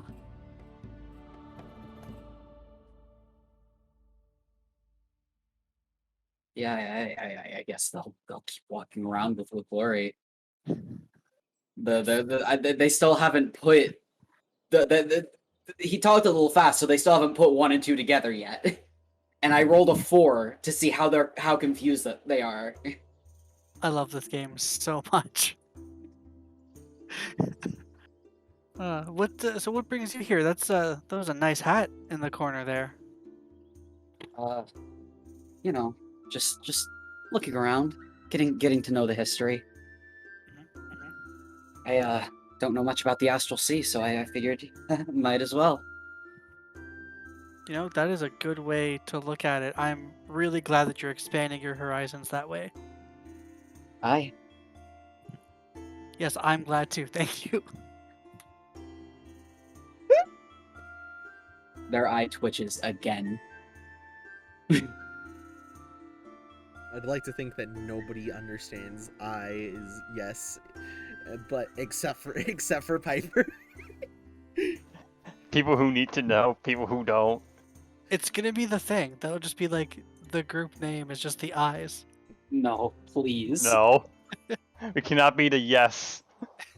Just. I want to speak in pirate speak. Don't do this to me. Yeah, they're probably just walking with Glory, still trying to like figure out what just happened. Okay. You guys eventually kind of wander out. It is a fairly large museum, but even fairly large museums as far as this kind of time era goes aren't so incredibly massive. So you guys make it out and you're like kind of back in the central area after a little bit of time. There's kind of like a little off to the side in the back left, there's kind of like this little cafe area, which is optimal for sitting if any of you are preferring to do that. Otherwise, I'd imagine most of you kind of eventually filter out of the different exhibits. We can get food from the cafe. Yeah, let's get lunch. Are you hungry? Let's get Yeah, some I'm food. hungry. We're gonna wander over and get some food. I think on his way out, Saikir's gonna make just jot down some notes about stuff that he saw that looked familiar as he made like a pass through the museum. Okay. Yeah. This can be like a thing you tell me about later. If you Yeah, want. I'll tell you about some stuff later. And you kind of can walk out and you'll probably see Piper and Glory getting a table at the small cafe on the inside of the museum. When Glory sits down, he's gonna flip out the back of his cloak so he doesn't sit on it, and then sit down. I'd imagine Frederick can also see this as well. Probably finishing it on your side. Saikir will, as he's jotting stuff down, walk over to the table and without looking away from his book, he's like, "You two are the ones making a ruckus in the inn earlier, correct?" There was no ruckus. We were just having a friendly card game. Yes, but the card game did in turn cause a bit of a ruckus when someone lost or won, or I'm not sure. The ruckus was caused by that creature that bolted in and interrupted our card game. So really, if there's anyone to blame, it's that thing that we destroyed. I destroyed. You helped. Well, of course, that was a bit of a bigger thing, but there was still some noise from the Still mad about groans that. and I'm sure I would have been on a real winning streak if we would have been able to keep playing. It's true. You were This is very, not like an you were very good. accusatory thing, I should mention. I was just simply wondering if it was you two that I had seen at the table. Oh, well then, I- yes. Please join us for lunch.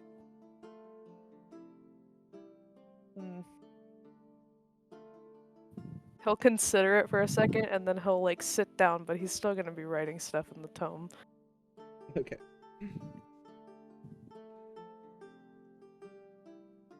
Frederick comes out and sees the three of them. It's actually probably the cafe is mostly empty except for a couple students and this group that stands out way more than anybody else. We're clearly not students. We are clearly. It's more like everybody here is wearing some sort of arcane looking robes, some nice silks. One of them has I mean, a fucking skeleton bird on his shoulder. There you go. Piper can take their hat off and they'll look pretty yeah. normal. Yeah, sure. I'm just saying you don't look like you are a student. Is what I'm Glory's saying. just not wearing a shirt. He just has a cloak and Other armor. than the skeleton bird, I'm probably the most student looking because I'm Yeah. actively writing in a tome. What are you scribbling over there? I'm gonna try to lean over and extend my shoulders up to kind of look over at the pages. Notes about things. What sort of things? Things I find of interest. Like the lack of artifacts to recover from here. I agree completely. More, for example, in the museum, there was an entire list of gods, and yet they've nothing about a god that signifies some kind of end of your life cycle in any way. The closest being their god of nature, which I suppose you could attribute to the circle of life if you wanted, but there's nothing that specifically embodies death and the afterlife or anything like that, and I know- find it very interesting. We could test that. We I kill wouldn't one of you. We kill No, them, no, and no. then they see what's in the afterlife, and then we just revive them with our magic. That, We I- have that that holy sounds one like, with us. He could do it. that sounds like a bad idea. I'm- I didn't say it was a good idea. I just said it was I'm- an idea. I'm fairly positive that the existence that the existence of such a god is I suppose I have a strong feeling there is existence of such a god. I find it interesting merely that there is no record of such a god in this museum. I try not to pay much attention to that sort of thing. Not the most Yeah. faithful person. Maybe Yes, they're I can- hiding it. Interject with your strategy of killing someone for the sake of it. That's not how the afterlife works. You don't see all of them when you die. You don't know that though. Have you died? You can read any You religious. know, he has a textbooks. point. You can read any religious textbooks and understand the planes if you choose to spend your time wisely. I could, or we could go down this route and see what happens. You don't think adventurers died in the past and has already been revivified. We could find one and ask. Who do we know? Here, Who do you know? Count, I don't you know can any go of back, you. You can go back in the library and find their great spells. Interesting. Frederick, is it? Yes, it is. What is your understanding of the afterlife? I'm gonna roll a religion check. That's arcane. What was the? 6. What is Frederick's understanding of the afterlife? So, Yeah, what is it? So the most basic understanding of the afterlife is you understand it. Is that there's kind of this cycle of life and rebirth. That is at least what the temples of Shisleva say, which is the goddess of nature of this cycle of life, death, and rebirth. And it mostly your understanding mostly kind of follows that sort of cyclical style. There isn't really much talking about what an afterlife would look like, other than there might be nothing other than continuing the cycle. It's not quite karmic, but it is akin to karma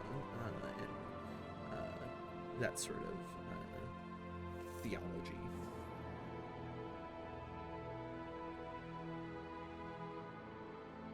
Okay.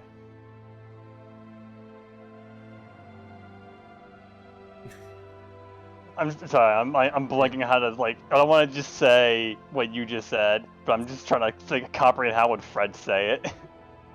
What's the Frederikified version of that? Mm-hmm.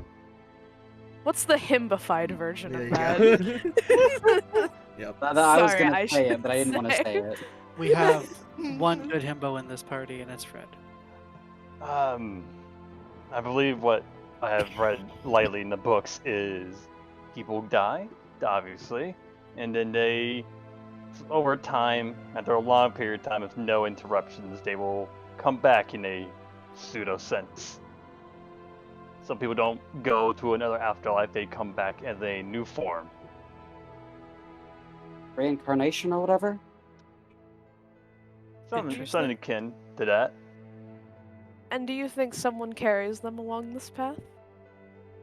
In terms of what, like a reaper or a walk. I don't know. A god, an Perhaps. angel. What would you call it? Um, Were there such a thing to guide them, what would you call it? I guess it depends on the workload. If they're currently, it would make sense if an angel is doing it, bringing people to their new lives, Sorry or sorry to interrupt you guys. Piper, out of nowhere, slams their hands on the table and glares at Glory.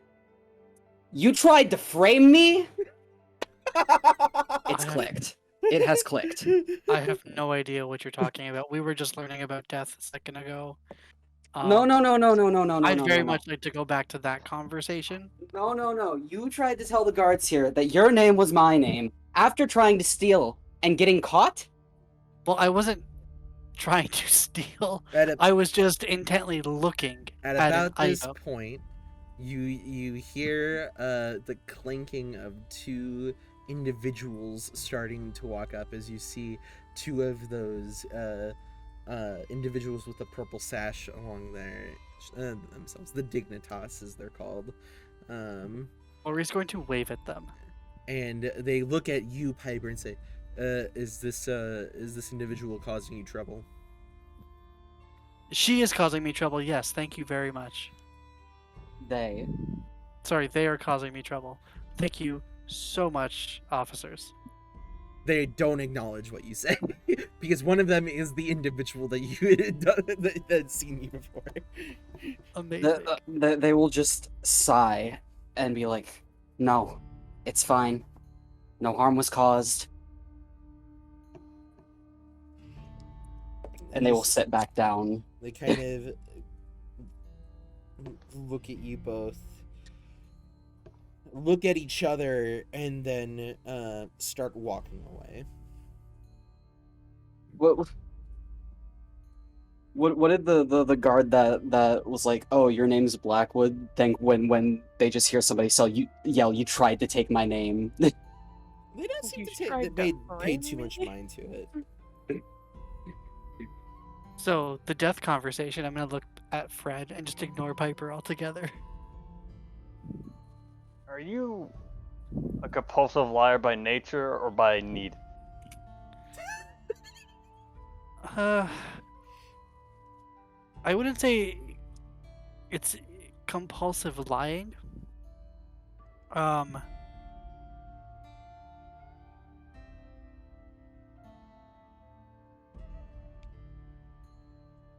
If I might ask a question, Yeah, go ahead.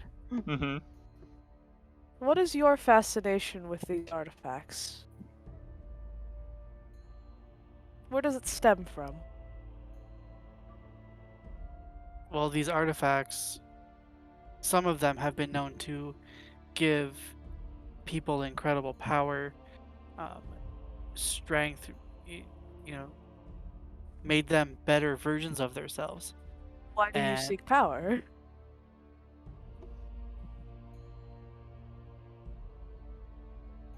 Because I am meant for greater things.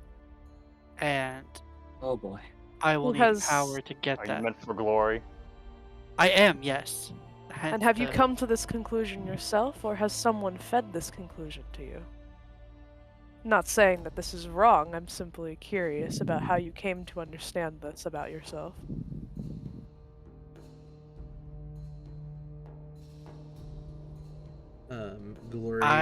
Glory through like the distant, like, because it's a pretty big open stone structure, you hear a very distant, very throaty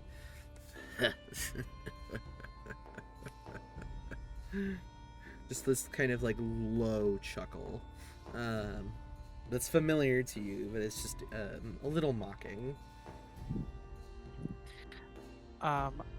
Somewhere in this plane, I have a sibling who I've never met. I've only heard great tales about them. And I am destined to be better than them.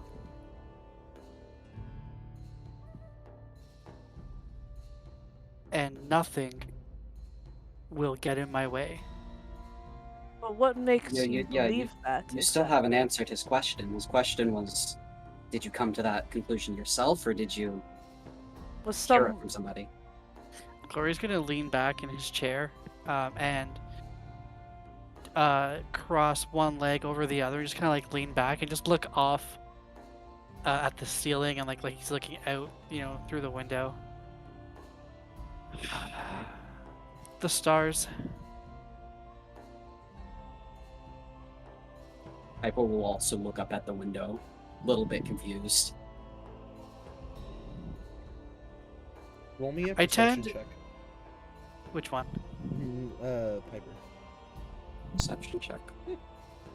I'm gonna watch Glory is who I'm looking at. Yeah, I'm gonna get Glory.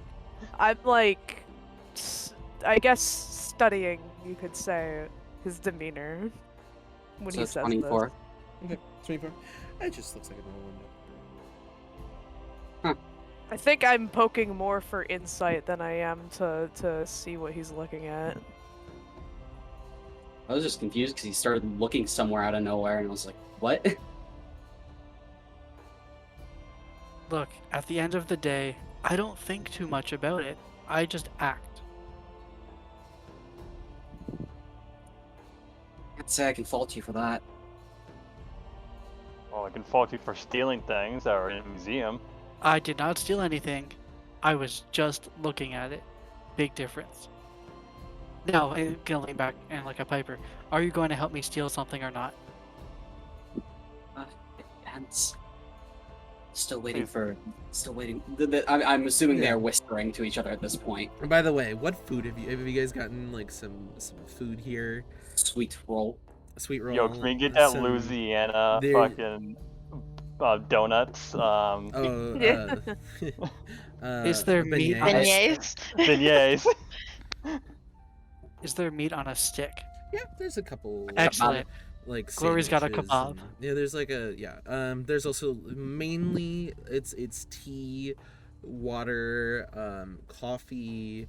Not a lot of alcohol here. You could probably get like there's the equivalent of it's not, it's actually here it's called a Heberasian coffee, but it's basically it's essentially an Irish car bomb, like where you get the Yeah, I imagine that the Piper would have like a Skyrim sweet roll.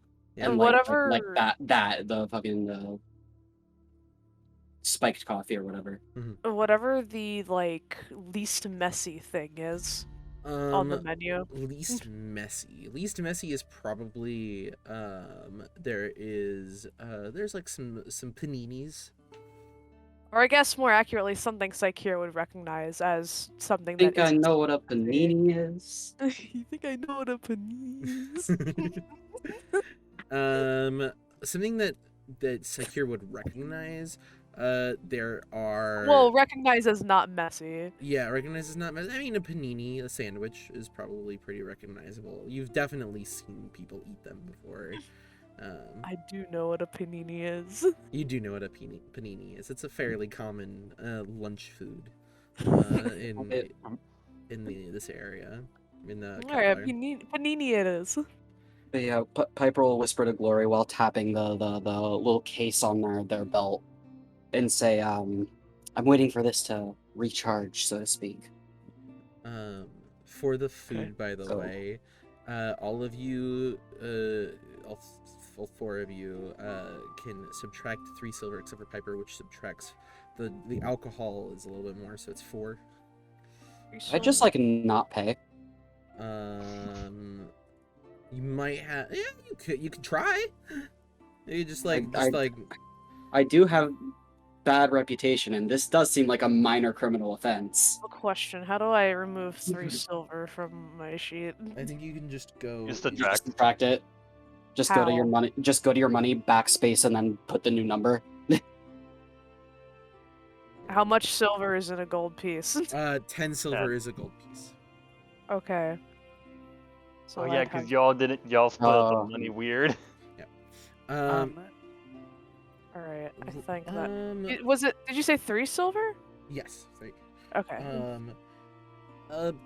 Piper, you like the nice lady like kind of comes over and like sets down the bill, and you just don't like pay it. You just kind of give her a look. Are you intimidating her, or are you giving like how are you trying to get out of it? I guess just like glare or. I'm just not gonna pay the bill. I'm gonna roll a stealth and just not pay the bill. See if she notices. Can Yeah. I distract her by flirting with her to give advantage? Sure. Excellent. I will just start reciting a random poem that I know. That's a natural 20. Sure. A natural So, 20 and yeah, an 18, yeah, by the way. absolutely, you're able to do that. So either like, way, it's a high roll. So like she gets like she looks actually fairly human, just like, but she blushes pretty brightly upon Glory flirting with her, and she just like covers her face and like chuckles to herself and like takes away the bills, not having realized that you didn't pay yours. Can Frederick roll a history check on the poem he recites just to be an asshole? Just to give credit to who wrote it? Wow, fucking rude. Sure. I wrote it, Sure. obviously. Sure. 17? Oh yeah, you're like, oh yeah, no, that was written by let me one of the names. That was written by Scoria, obviously, in a couple hundred years ago. That's a very popular book. And then she just like she kind of like goes out and like just briefly touches Glory's cloak, like the edge of it, and says, I love a well-read man. Perhaps I'll see you again, and I'll wink at her. And she walks off. Imagine while this whole thing was happening, the Piper was literally just sitting there, just with their feet like kicked up on the table or something. Yeah. Just not even reacting to the bill. It's like here will in Elvish ask, what's that common term for someone who helps out someone else for things like this? Glory replies in Elvish, a wingman. And then fucking Sakir will turn to Frederick and go, good job, wingman.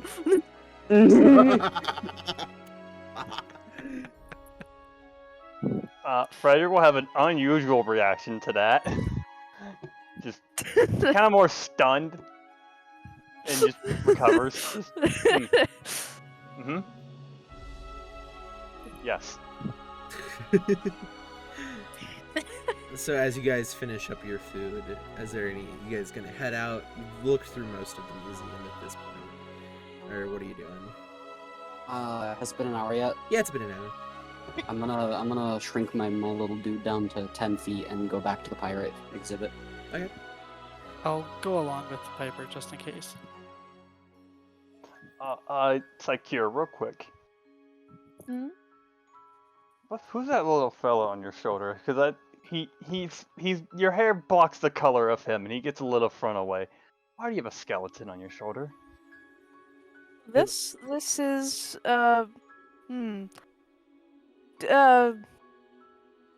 does Frederick speak Elvish? No.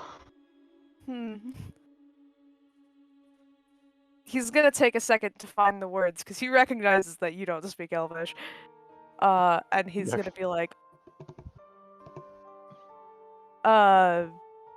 this would be my loyalty. It squawks. It cannot. Actually, I would prefer it if it didn't squawk. Okay. I think it's funnier if they can't say anything. 'cause It they're like just it skeletons. opens its mouth like it's trying to squawk, but does not squawk. So we have loyalty and we have glory. And is he a gift? Is he yours? Did you make him? He like flips through to the front of the tome. He's like, believe the way I say it in common is I raised him in the necromantic sense. Hmm. Is this why you were asking about the god of death, if there is one? Correct. That would be rather interesting to find out if there ever is one or not. Or if it's just not common, because maybe some, not to speak ill of you, but some necromancers may not be popular among people.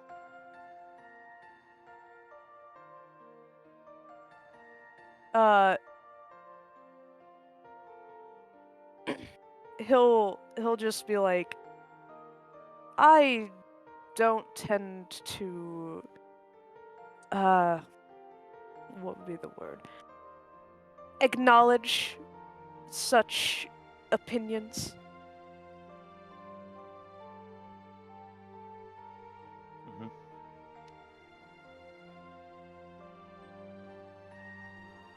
Well, I'm a free person. If you need someone to follow your adventures, that'll be a very interesting path to go down. Interesting. He'll jot something down about Frederick in the tome. Swapping Stress. over to Glory and Piper, who go back to the piracy exhibit. You're looking at the map now, Piper. It is right on that glass case with the hat. All right. Piper is going to take their hat off, turn to Glory and put it on his head, and say, "Don't lose her." Just gonna look up at the hat. Why is this dirty thing touching me? Just leave it on. It's not dirty. I clean my hat. Both my horns and crown are majestic, and you are covering them with this. Put the crown over the hat then. Just hold on to it. Looking conspicuous.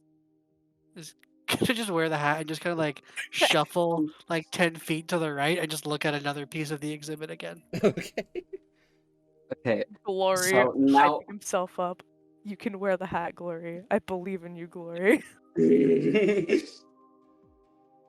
hatless now. Piper is gonna make their way over to where the hat is. Mm-hmm. Are there any guards nearby? Roll me a perception check. Perception check. Lost the d20 again. There it is.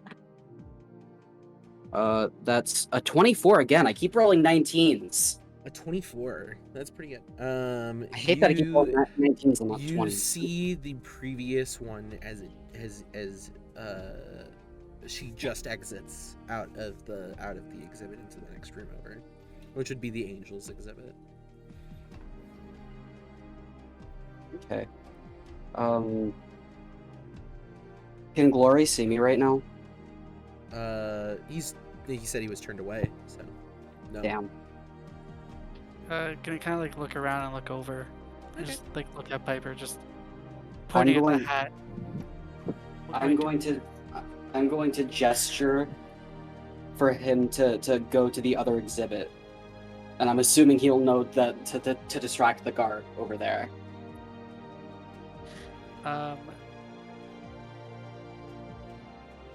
just gonna walk over, gonna take this stupid hat off and just like place it down on another part of the exhibit as I'm walking out.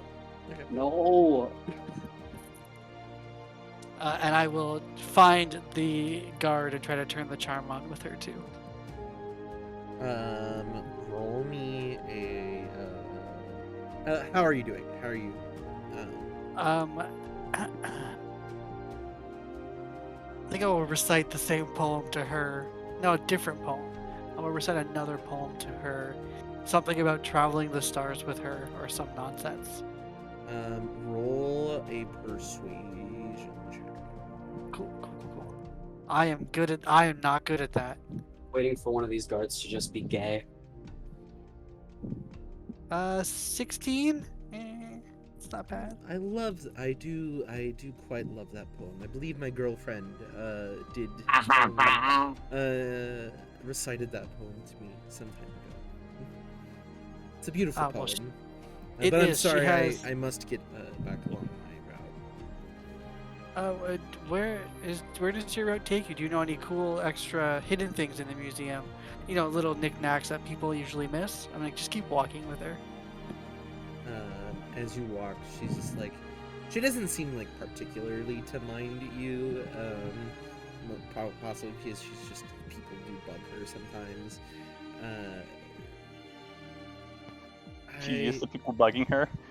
A little bit. Well, The exhibition on Thaddeus, he was a pretty foundational man in cementing Marin as what it is today. So I would say that that's a fairly interesting exhibit. Much of what you see now would not exist without his and his child's help. Well, Yeah. perhaps I will look at that on my way out. Okay. And she just like frowns another corner. Not like trying to lose you, but kind Yeah. of trying to lose you. while this is happening, Yeah. could I look at the glass, I guess, like dome that's over the helmet Yep. to see if there's any tripwires, any like security measures? Roll me an investigation check. Investigation check. I'm pretty sure I'm good at that. I'm not good at that, actually. That's a 17. That's still pretty good. Right as you're like looking at it, you're like, okay. You see that there is a slight pressure plate on the back that is being pushed down by the glass dome. So when you were to lift it up, it would release. Could I hold down that Yes, pressure plate? yes, you could. Okay, so I'm gonna lift the dome Mhm. and hold down the pressure plate while I'm doing so. Okay.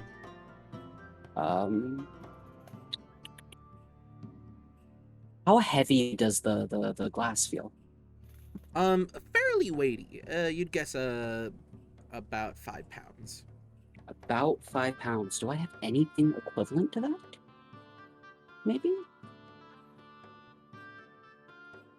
Maybe. How much weight does money have?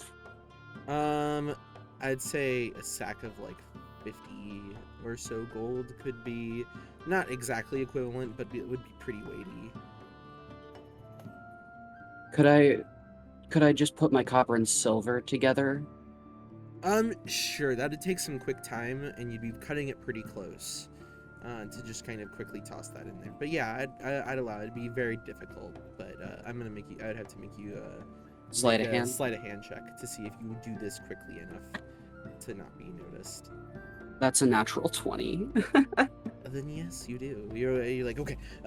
Thankfully, you keep your silver and your copper already separated, so you just quickly kind of grab it together and like wrap them around each other with like the little strands of twine Little pouches. that you have that hold them closed. And you wrap them together and quickly put it on the pedestal, and it seems to hold down the pressure plate, and it's just you could just grab the hat if you wanted. I'll take the hat and put it on my own head. Okay. And then would it be possible to do the Indiana Jones thing and like push the coins back off, putting the dome back on? Roll me a stealth check. Another stealth check here as you do this. Another stealth check. Okay. Because yes, you would be able to do that, but this is also as the other guard is coming in. Because I mentioned this before, there are 2 guards that cycle Yep. throughout a side. That's an 18. 18? Yep. That is roll for them. That's just barely good enough with them rolling a 17 for their perception, as you just Awesome. barely like you grab the coin, and as this person enters the other side, and you just kind of slip and slide out of the exhibit. Yep. New hat. Let's go. As we're like, Could I have grabbed my other hat on the way out? Sure. Because I'm a pirate. I'm not gonna fucking leave my hat behind.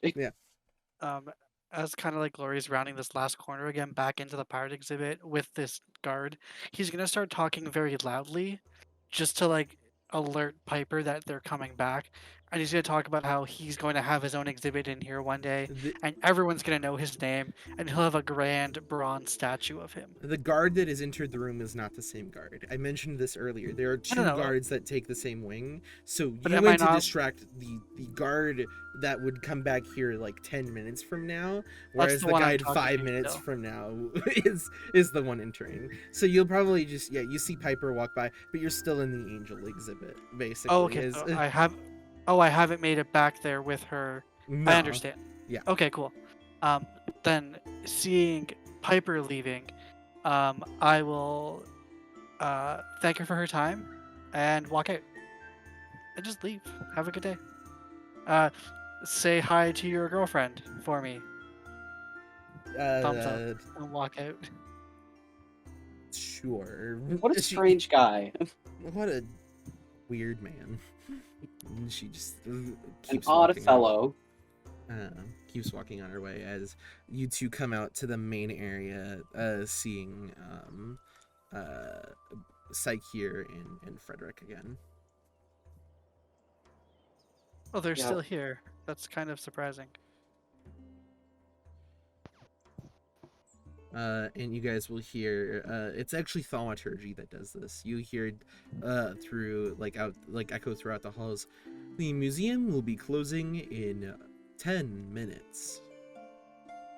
Right. Well, I've done all I need to do here. They say with a smile, new hat.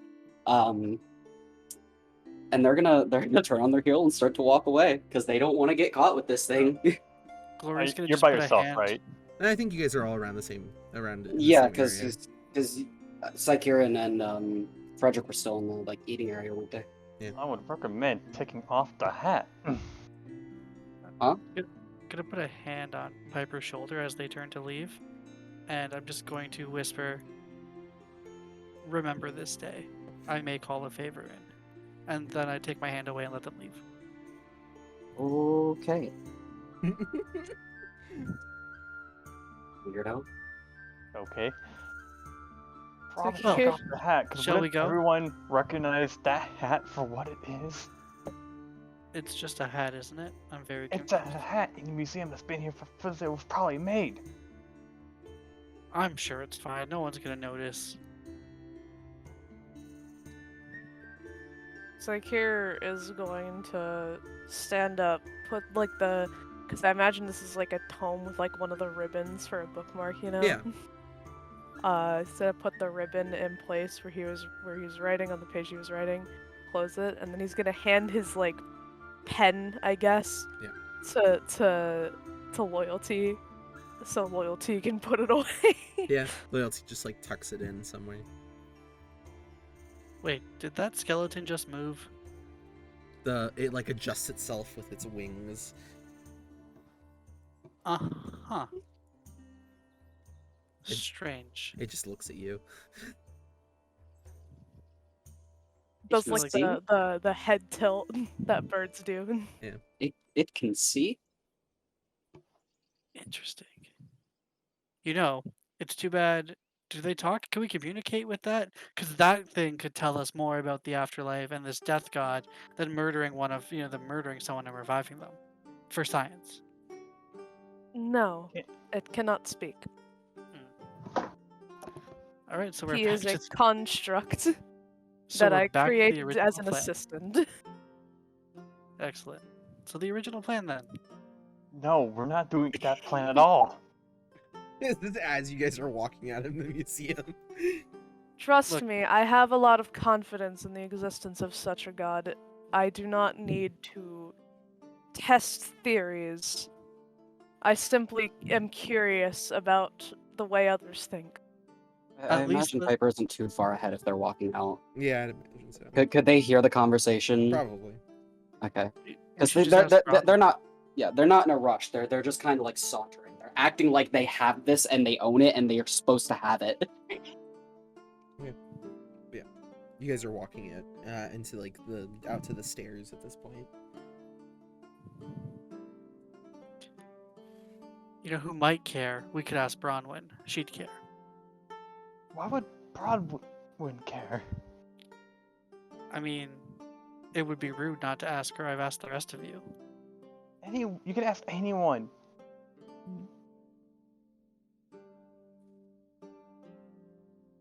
Literally I'll actually anyone? prefer if you don't ask people, because you sound like a psychopath who's trying to get an excuse to kill.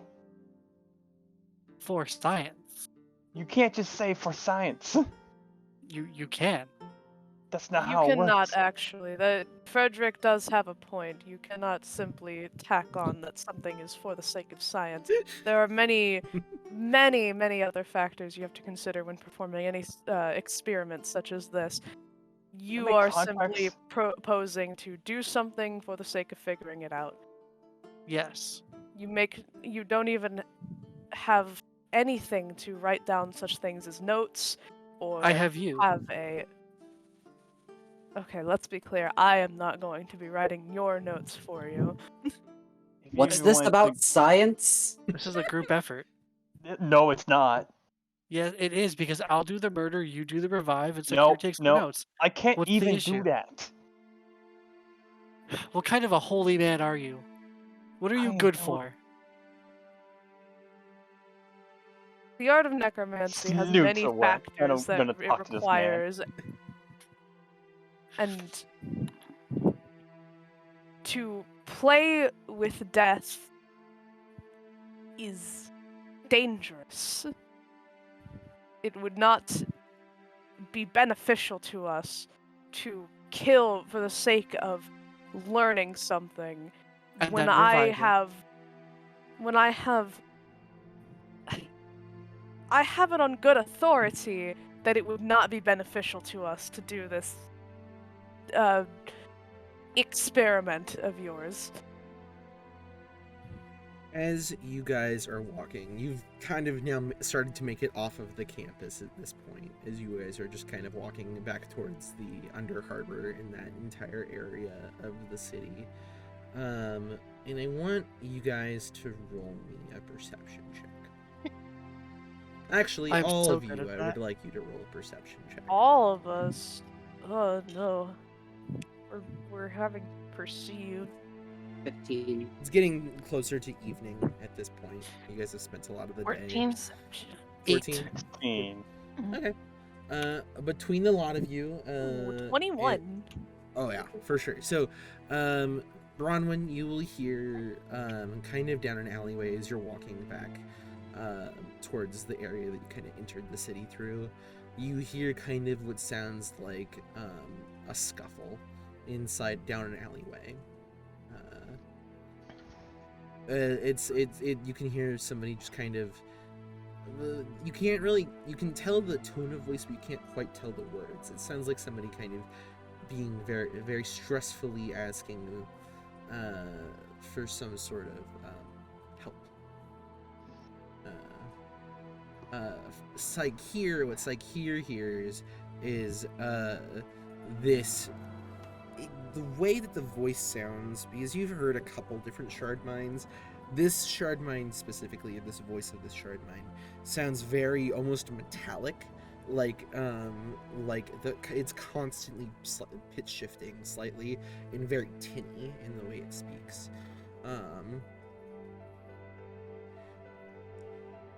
And you hear what sounds like a human or a normal individual's voice kind of responding. So you hear,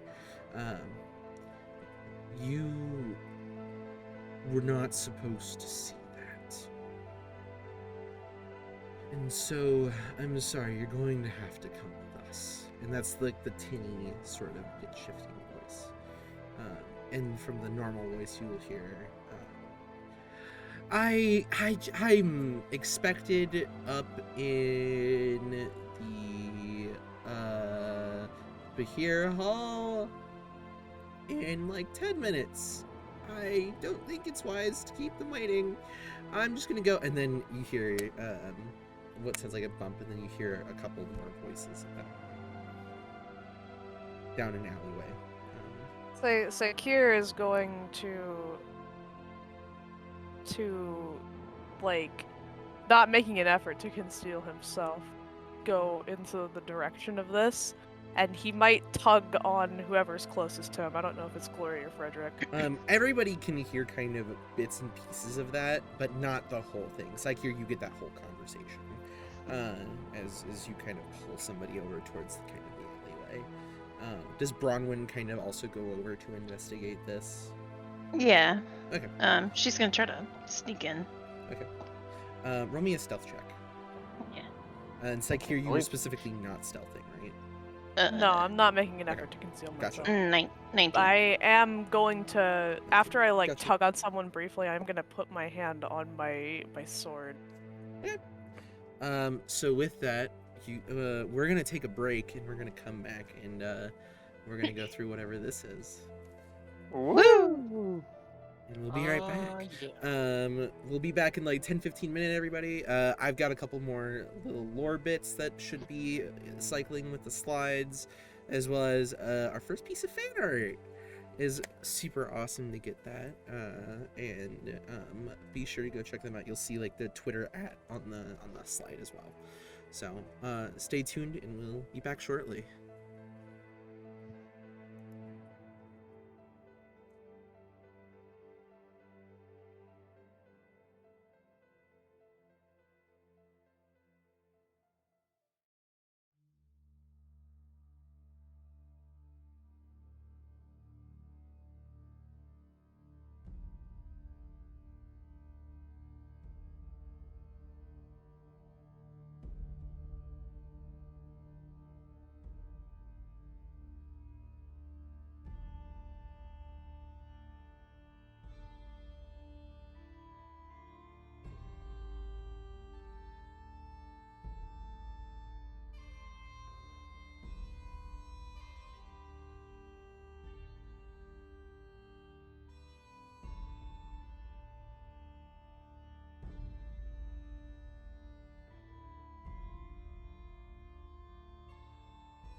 Okay.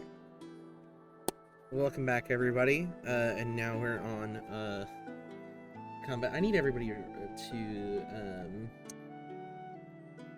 actually no, we're not in combat yet proper. So we'll start with Psykir. Psykir was the one taking the lead on this, as you see.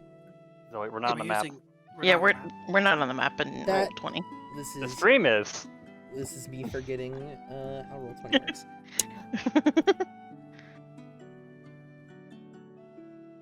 Oh, good. At least I'm on a similar side. This is way bigger than I thought it was. Thought I was gonna be on the other side. Really quickly, this is really bad timing. I'm gonna go get something from outside really quick. Okay. I'll be 1 second. I'm very sorry. It's I all just got a call right now. Okay. So Bronwyn, you're sneaking up from the back, right?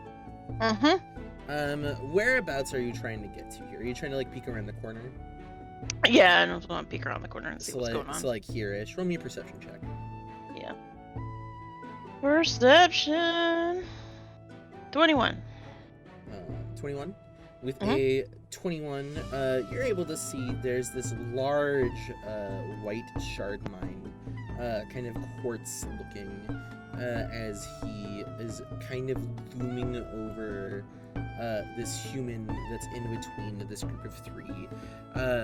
They all seem to kind of be dressed in rather kind of normal-looking clothing, but there's also a human here, as well as a fire ganassi, who are on the other side of this human that is kind of in this kind of precarious position.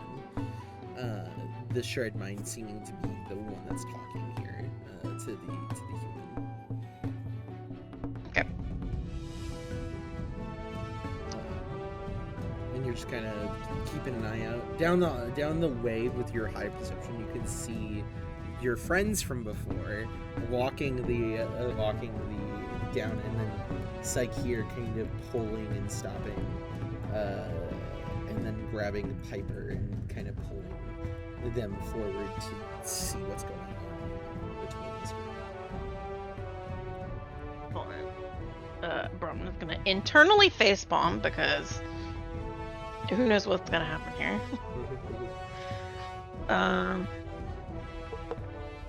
don't think there'd be any way she could like try to alert them without calling out her position. So, Just kind of watching. yeah, just gonna keep an eye out. Okay.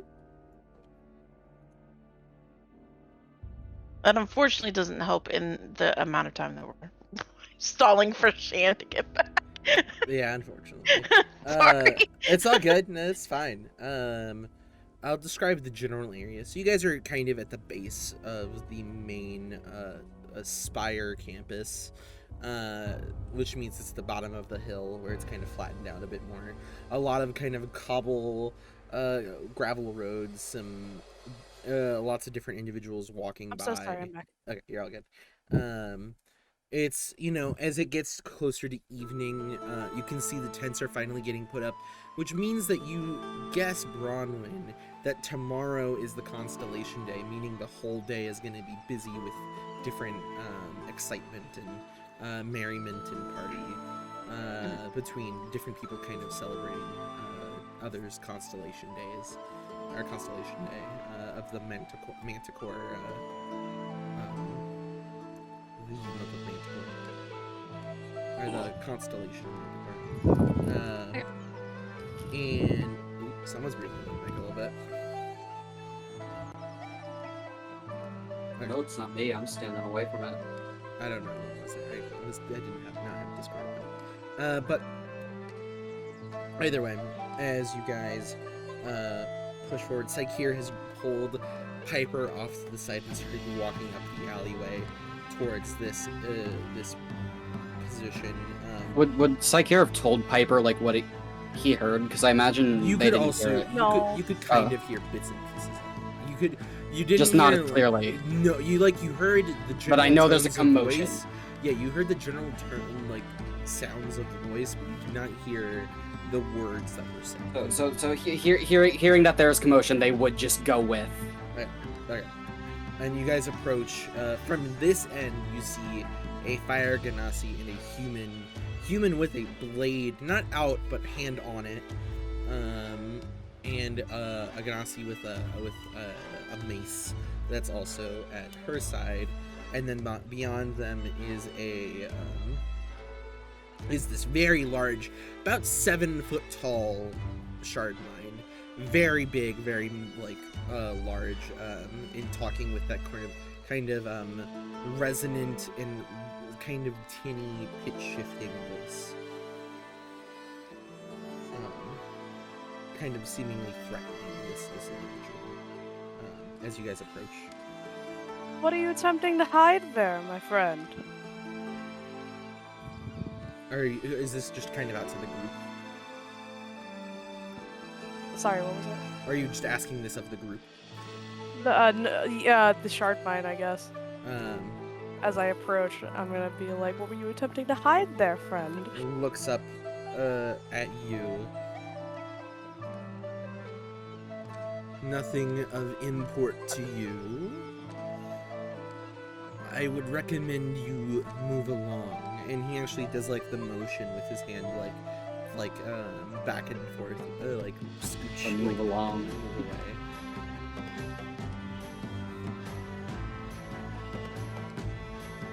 Well, Could Piper have moved up next to Psyche? Yeah. Okay. You guys can move up if Glory would also move up. Yeah. certainly something important enough to threaten Genasi, I think it is, with. No, the Genasi seems to be. So it's the other It's human. the it's one in the middle. It's the human, sorry. The human in the middle. Human, then, is what I mean. Yeah. What I mean to say, my bad. All good. It's nothing that matters to you. Move along. Well, perhaps I could surprise you. Maybe it does matter to me. It's gonna take another step forward. The fire genasi kind of steps forward to and like meets your Piper's gaze. Piper's just like kind of grinning. Yeah, no, Psyche's gonna give like a little sly smile as well. The genasi seems to be smiling as well. As you guys We're all friends here. We're all having a good time. Clearly, you can see that you're outnumbered by us. Perhaps you should move along, and I will attempt to intimidate them and step forward. roll an intimidation check. Could the whole smile thing was supposed to be like a sort of intimidation thing, so could Piper help with that? Sure. Advantage. I'm not necessarily trying to intimidate them. I'm Yeah. just being cheeky. Well, yeah, it was a mix of that, but I was as a player, I was trying to do it to intimidate. Yeah. 23. 23. While the fire genasi does not seem to be phased by that, literally at all. Neither does the shard mine. The human, you can tell she's a little like she's got like sweaty palms as she like actually pulls out her sword about a good 2 or 3 inches. It did not intimidate her enough to like break away, but she, it put her on edge. I'm gonna look at Piper and just whisper, so who are the bad guys right now? Still not sure yet. But Okay. the guy in the middle is being harassed. If you do not leave us, there will be consequences. Eldritch Blast. Okay. He was going to do something if you did something, so this is going to be an instant reaction between the two of you, and then it's going to go into combat. So he is casting, you are casting Eldritch Blast, he is casting Magic Missile. Excellent. Wouldn't it be funny if they just hit each other? I roll a 16. 16? 16 Yeah. to hit. That hits. Nice. Are you hitting him specifically? The shard Yes. mine? Yep. He keeps moving along, and I don't like that, so I'm gonna hit him. Okay. That is 6 points of force damage. Okay. gets a nice. You get like as your Eldritch Blast comes out, you like extend your sword out, and this kind of black blue energy flame kind of spews outward at him, and it hits his chest, which causes him to release the spell that he was waiting. And instead of it seeming to come from arcane means, you see the crystalline structure on his form begin to glow in different areas, and these along his back, these kind of protrusions of different crystals extend and then shatter, releasing these bolts of energy at you guys. And he does not know that Bronwyn is there, so he's gonna do the 3 front individuals. So it's magic missile, so it's an auto hit.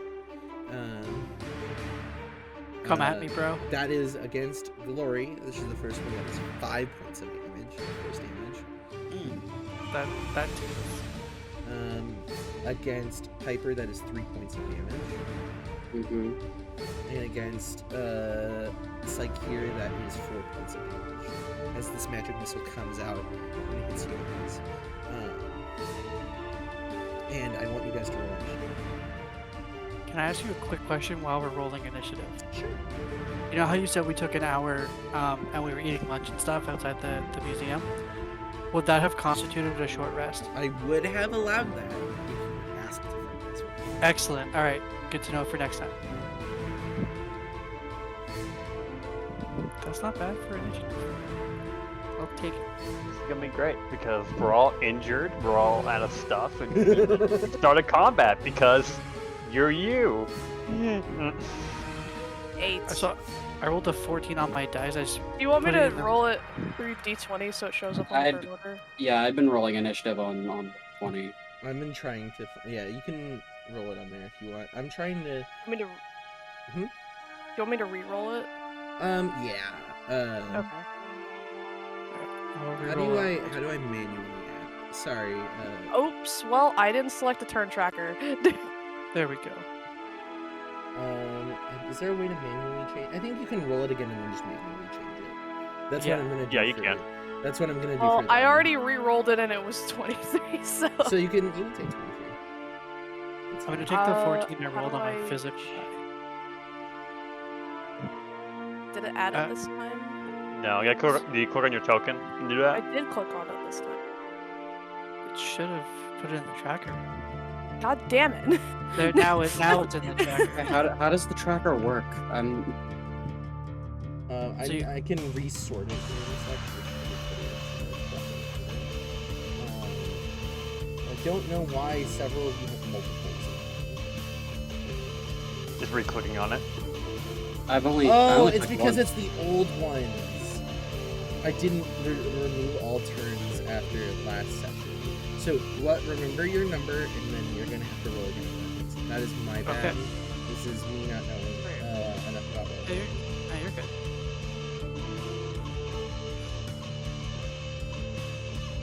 So we're rolling initiative again and just replacing the number.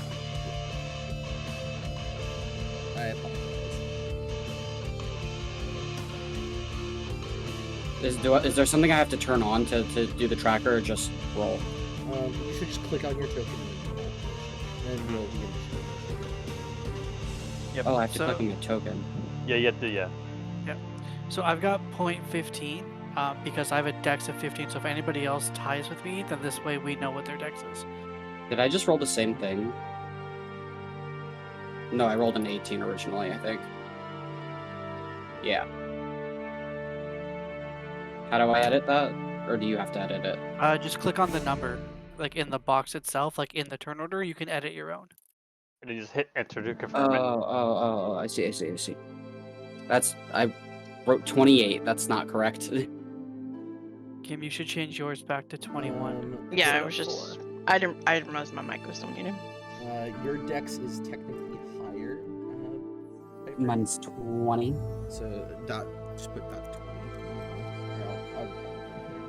I should make sure so it was properly marked. Is that everybody? I believe that's everybody. They're all gonna go on. Yeah, what's your dex? 15. We tie. So, Interesting. Roll off then, wouldn't it? be? Yeah.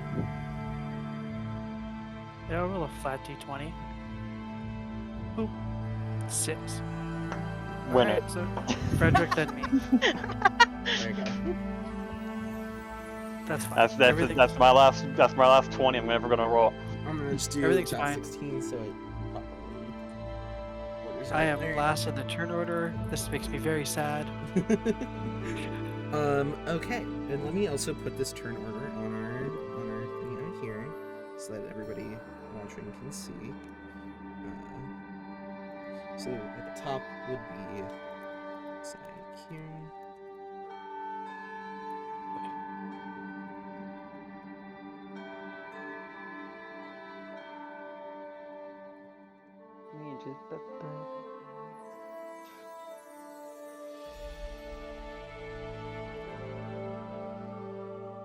Okay, I believe that should be good.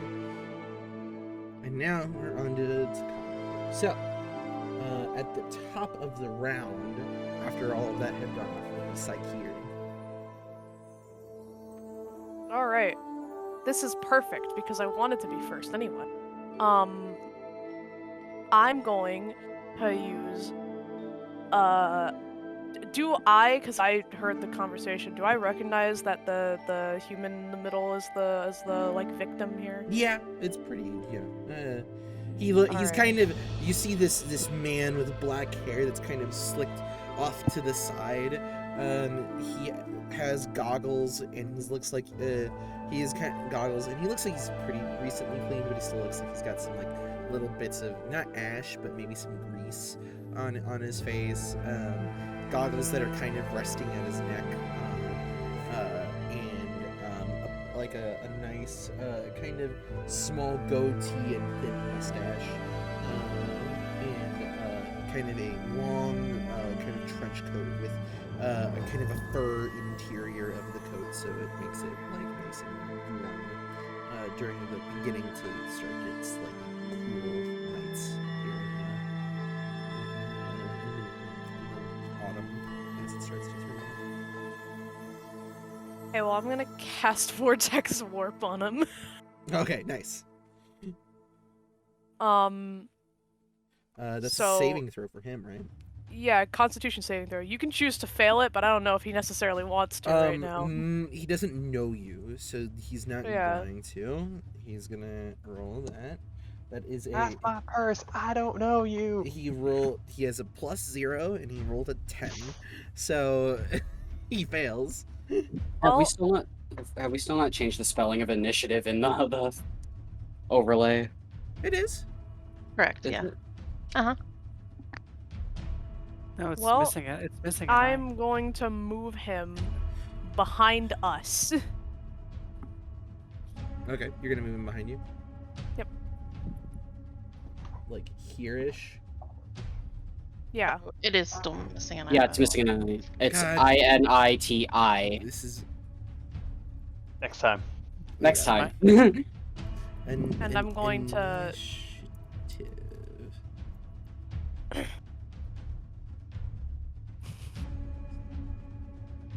Is that better?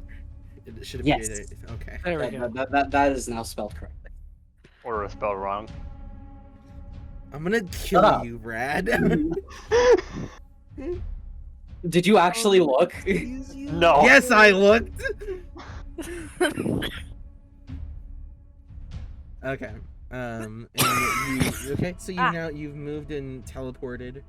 That same sort of black coalescing energy kind of goes from his feet up to the top of his head, and then kind of he kind of compresses into this ball state with this kind of swirling like greenish and black energy, and then the orb moves over behind you in this flurry of motion, and he reappears there, and he's like gasping, like touching, like grabbing all over himself, making sure he's still alive.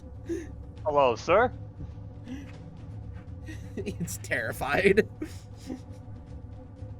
Just kind of too scared to speak. And then I'm going to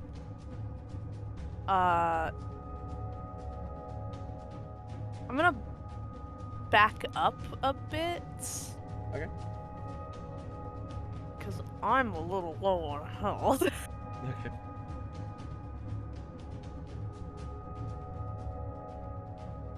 You may move as you can move through an ally's square as a free action. So, I'll be without- like, I'll be. I forgot I can move my own token. I'll just be right there. Okay. Sorry, I forgot this is Oh, roll you're 20 good. now.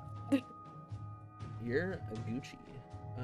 So I don't, in fact, have to tell you which way I'm moving so you can move it. I know, isn't that nice? I might, I've been thinking about moving Star Wars, but that's fine. That's a whole different conversation.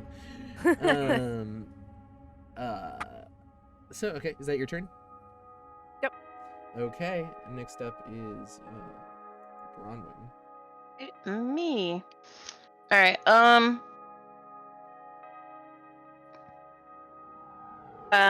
She's going to ready her bow and then just like lean around the corner Mhm. and shoot the shard mine in the back. Okay, and you are hidden from him, so you get sneak attack. Oh, excellent. So that's the extra damage, right? Yep, that's your extra damage. Okay. Wouldn't it You still get be advantage? 1d6 at level 3? I think it's only. Is it? No, it's first level. So I have it. First level is it 1d6 or 2d6? It's 1d6. Okay, so it's an extra Yeah. 1d6. Okay. I don't think it becomes 2d6 until like level 4 or 5. Actually, no. It says once per turn you can deal an extra 2d6 Okay, damage. so it is 2d6. Yeah. I guess at level 3 it becomes 2d6 then. Do I have advantage because I'm You do hidden not. as well? I do not believe hide grants you advantage. It just allows you to sneak attack. I'm a shooting. 16. 16 hits. Okay. And then so this is If you click on short bow in the chat, it will do the roll for you. oh okay, I'm done.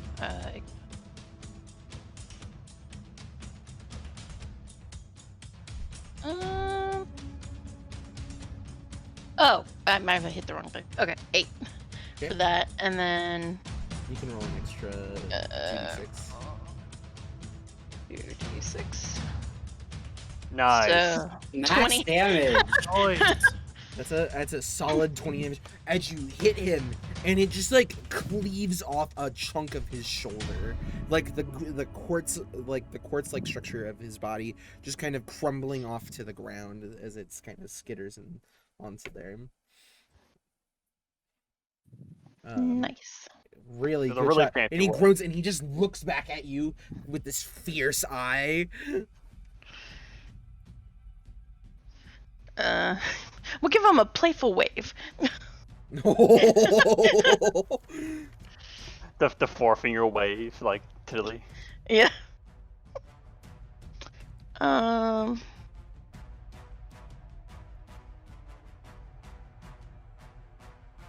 Being around the corner is still count as cover for the time being. It count, yeah, you'd have cover technically. Okay, and I'm not gonna be okay where I am. Okay. Next up would be Captain Piper Blackwood. I'm gonna use my feet to How tall are these buildings? They're like an average of like 15 to 20 feet. Okay. So is that within 30 feet of me? Yeah. I'm gonna use my feet to cast Misty Step and fucking go up there. So you haven't, probably in your life, you haven't actually gotten to use this ability too much. You know that you had it, and you probably messed around with it a fair amount, but, in action, I imagine it's this is something I wanted to tell you. Yeah. They have like the because of the whole like mark of passage thing. It's an actual mark. I imagine it's like a tattoo on their back. it's exactly what I was about to describe. So Yeah, like every- it like glows or whatever. yeah, when so you guys can see faintly kind of It actually doesn't fully appear until you've used it. Like, you might actually, probably have a tattoo on your back, but along Piper's arms, you see these different kind of sigils and glyphs kind of appear in this faint sea, like deep ocean blue that kind of glow out, and they kind of come up along down their hand, up their shoulder, over towards their back, lighting up this what actually looks to be I think a whale would be, or we'll go with a shark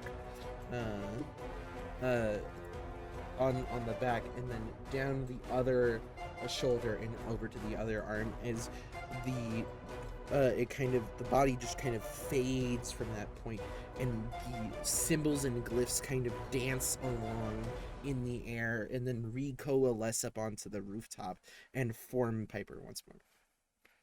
Awesome. That's so cool. And I can only do that once per long rest, but it doesn't take any spell slots, so... Did you all see that too? So, that wouldn't be my movement, because that's my bonus that action. that would be your bonus action. So that's 5, 10. How big of a jump is that? That's about 5 foot, like 5 foot down and then 5 foot over. So like, Okay. yeah. So 15, Mhm. 20, 25, 30, 35. Yeah. And I'm assuming I wouldn't be able to jump down on that guy. No. Because yeah. All right. So I will. Could I be hidden? Because they there's no way they could have seen me go there. To hide it would normally be a bonus action, but you can take it as an action.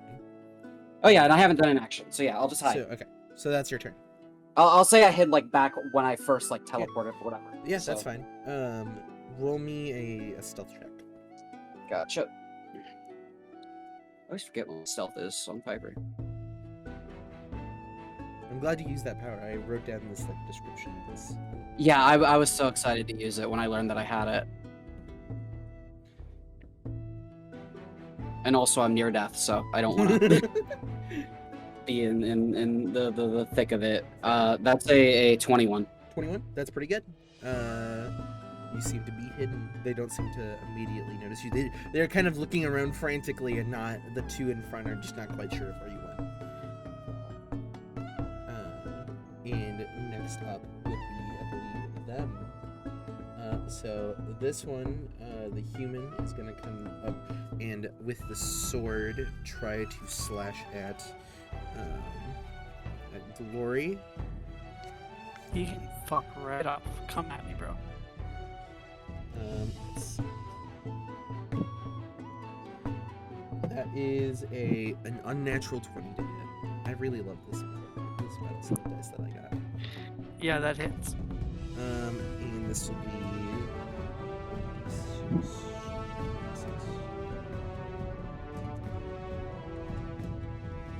that'll be 4 points of short swords or piercing damage. That's not so bad. Oh, I get a multi-attack. That's bad. That's a 15. That also hits. Okay. And that's another 4 points of piercing damage. So I have really low AC. I'm really hurt. And this other one is going to technically move. It does not incur an attack of opportunity because it does not leave your threat range. But we'll go up to Frederick. Oh, come on. I'm just standing here. You look like you are with that group. I mean, yeah, but that's being judgmental.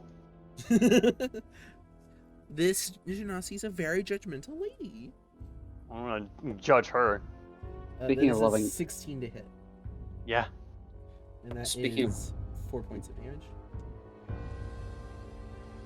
And then the second attack, that is a 12 to hit, which I don't think hits. Nope. And now it's the Shard Mine's turn. He just walks. He's gonna walk back here to Bronwyn Oops. and cast Shadow Blade. Oh Well, no. That doesn't sound good. I have a feeling I'm about to be dead. It sounds like Dan knows what this spell is. You are a bad person. What is the Dan, you started this. Um, so you see in his hand, the crystalline structure of his body again begins to protrude from his arm and form into this kind of almost black onyx quartz like blade, and he will go and slash at you with it. Does this let him? Okay, so this is a bonus action, so he makes the attack as an action. But this does mean he cannot use multiple attacks at this. Phew. And that he rolled a 6.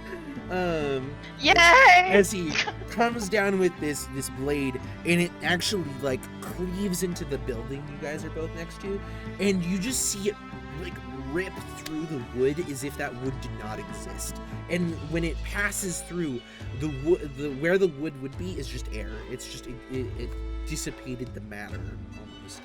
It seems that it passed through. And that is his turn. And I believe next up would be Frederick Laws. Okay. I'm just gonna have to spend this turn healing. I'm just gonna be very selfish and heal myself because, you know, Fair. I need to live more. I am below half health. We're all suffering here. I have 7 hit points. I Oh, will wow. die in 1 hit. Oh man, I can't be in that position. I'm gonna heal myself on those 2d6 and without the bonus action with light with healing light and then use healing hand on myself for 3. Okay. So as you have your mace out, right? You kind of just like raise it up into the air, and the last bits of sunlight that kind of crest over the buildings here seem to hit the edge of the mace and kind of almost absorb the light, and it kind of moves back down into your body, and you can feel some of the wounds on your body start to heal over as you guys see it starts to scar instead of being openly actively bleeding wounds. Alright, I'm ready now. Okay. And I believe next up is Glory. Yeah, that's me. I'm gonna flank the Genasi. Okay. Are we doing flanking in this, by the way? Yes, but then you can cancel a flank by having another person kind of completely, like, if the human steps behind you, then you are canceling it. Yes. Alright, so now that I'm flanking, I will 2 hands on my longsword. Nat 20, let's go! Very nice. Very nice. Alright, so how are we doing crits in this? So crits, I believe we said Doubling are the damage. You roll dice and you just times it by 2. Okay, cool. So... Wow, that is a terrible roll on my sword. So I deal... what is my... so I'm doing 5 points of damage with my sword, because I rolled a 1. Okay. That's great. And 6 points of lightning damage. 6 points of lightning damage is you're just the sparks start to like fly up the kind of the metal studs on the leather armor that this individual is wearing. And then after that, I'm going. Oh no, sorry. Add 1 more point of that. because it's So my that's- packed weapon. That was what? That was the... 6 points of slashing with the sword, and then the lightning stays what it was. Okay, it was 6 points of lightning. Yeah. So it brought it from 11 to 12. Yeah. Okay. Then I'm going to Misty Step and vanish into like a cloud of, I'm gonna just assume lightning because that's what my sword is. Yeah. I will vanish into a cloud of lightning, and I will reappear on the roof up here. Nice. I'm gonna crouch so I can try to get some cover. And that'll be the end of my turn because I'm also low in health. Yeah, that is why I went to the roof, because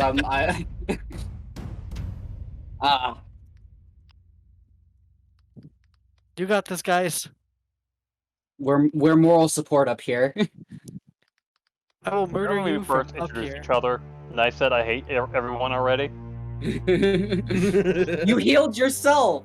Oh, selfish me. Yeah, that's exactly what that means. Very nice. So, if that is your turn, you go back to the top of the room, just like here. All right.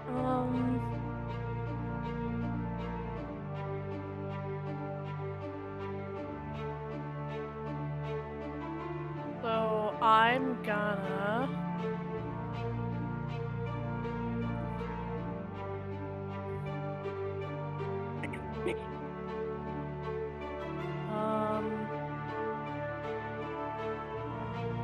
Who all has been attacked now?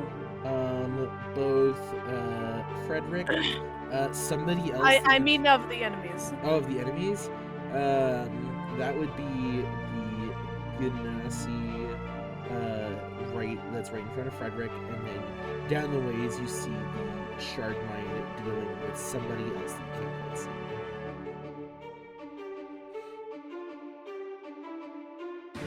But there I'm is gonna like some bits use- of crystal around that I'm gonna indicates that use Toll the Dead on the Genasi. Okay.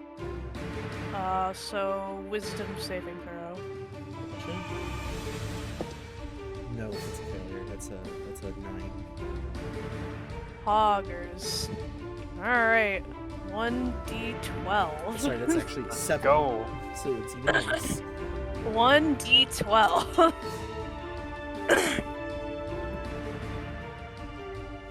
Which one is the d12? This one, right? The octagon looking one. Yeah. Actually a pentagon, alright. It's the one with 12 sides on it. 9! 9 damage! 9 necrotic damage. You see is this like the fire that's it kind of seems to keep itself in the hair starts to like wilt almost as her hair kind of loses some of its like fiery spirit, and it goes from like this kind of bright yellow with orange at the tips to like a duller orange roots with red at the tips, as it's kind of like it's almost like it's killed the flame of a little bit of the soul. And that kind of from I believe Toll the Dead. I'm trying to remember how Toll the Dead is supposed to look. It's literally just like they hear the bells. Yeah, it's the bells of like the death at their door sort of thing. And so just like, For Flare, I think I'd like to say that maybe their vision starts to turn a little blue. okay, yeah.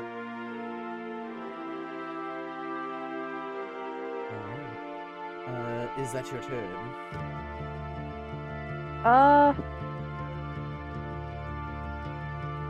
Yeah, basically, there's not much else I can do. Fair. Rodney. Okay.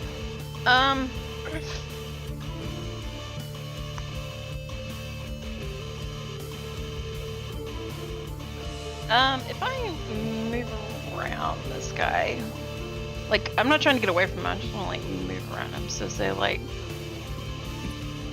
over here, maybe. That's not an attack of opportunity, You right? could slide to like there, and that would not be an attack of opportunity. But if you slid to there, that would be an attack of opportunity. Okay. Alright. And it'll also make you roll an acrobatics as you try to get around the corridor past him. Oh, okay. I believe in you. Yeah. You know what? You We'll are- give it a shot. You're dexterous. Well. Yeah, I guess so. Okay. That's pretty good. 15. I'd allow you to move around at that point. Okay, so we're gonna be right here now.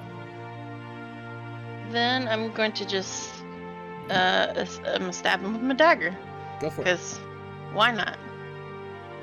24. Woo! That hits. Yeah. One off. So 7 piercing damage. Woo! You like jab this into him, and he's just kind of staggers with it. It kind of starts to like, you can see it, like, you know how if you ever see a gem that kind of gets hit by something, it starts to the cracks start to like extend out through the rest of the gem. It's starting to do that on bits of him here as you stabbed in, and it starts, the cracks in the seams of his body start to show a lot of wear as he's almost about to, like, he seems like he's going to unravel almost. That sucks to be him. And then for my bonus action, I'm just gonna back up some. Bonus action, like disengage, and then Yeah. move away. Yeah. So, so I don't want to go all the way down, but like right there should be okay. Now, for sure, Piper and probably Frederick can see Bronwyn is the one that was attacking the show. Man, what a small town. Can I see her from the roof? Yeah, Excellent. very barely, but yeah. I was gonna ask if, from this vantage point, if Bronwyn is done with her turn, can I see any guards or anything from here? In the immediate vicinity, roll a perception check.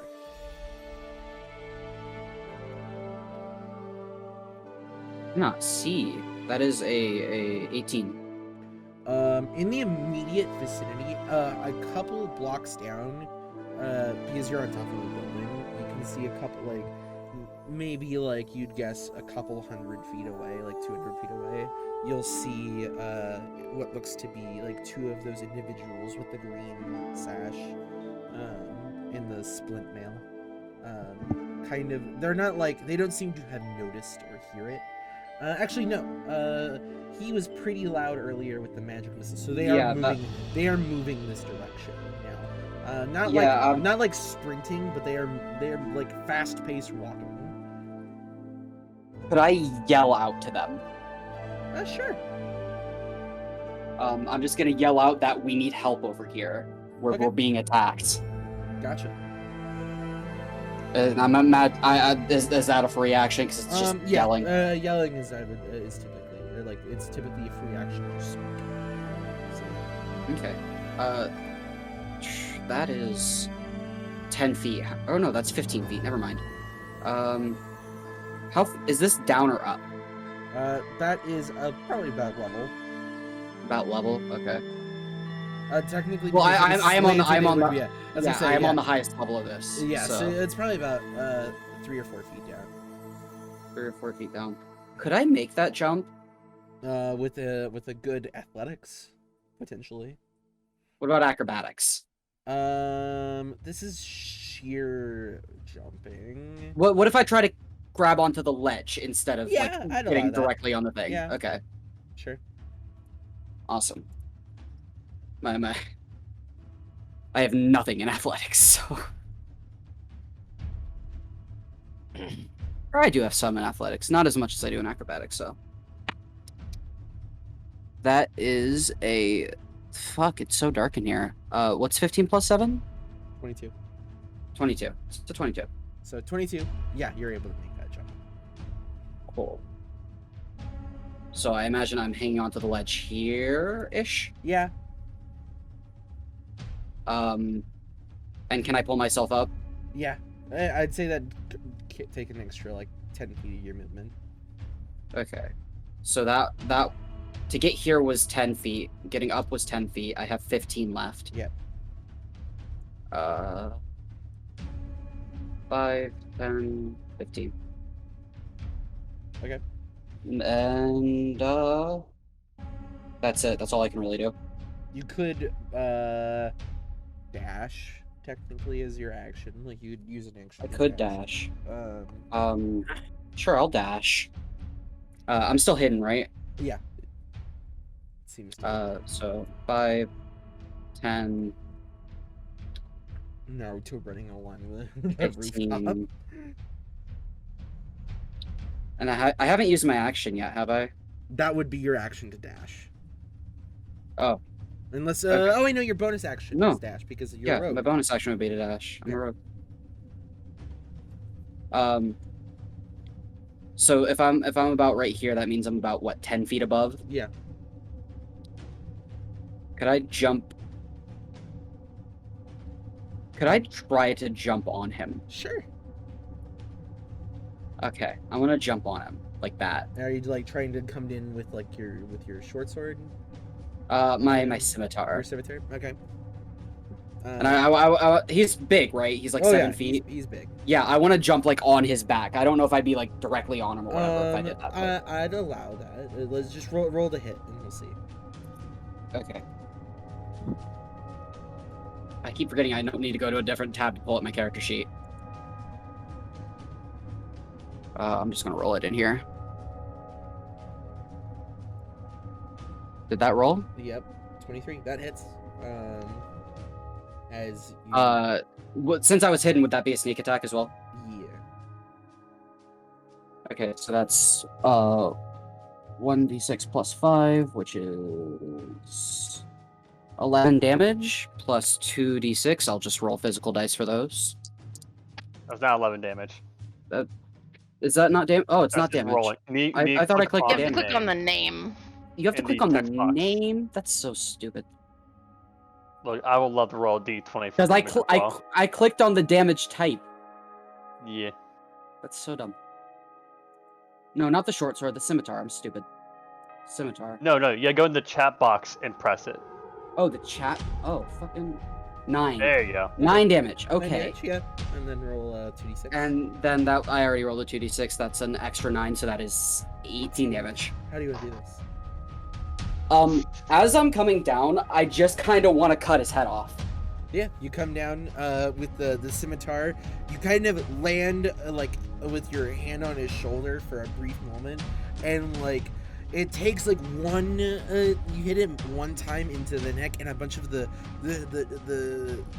like pieces of gemstone of the quartz start like flying up. Doesn't quite go through. You do it 2 more times, and it's and then shatters his head off of the body.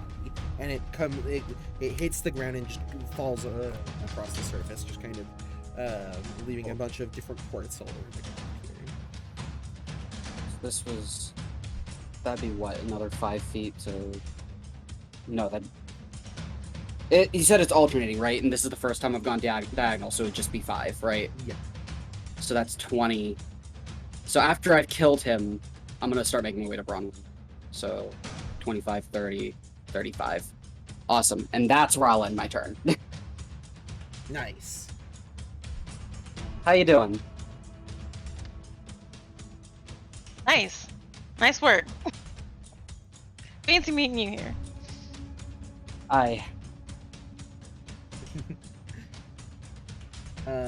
It is their turn now. They're pretty loyal workers,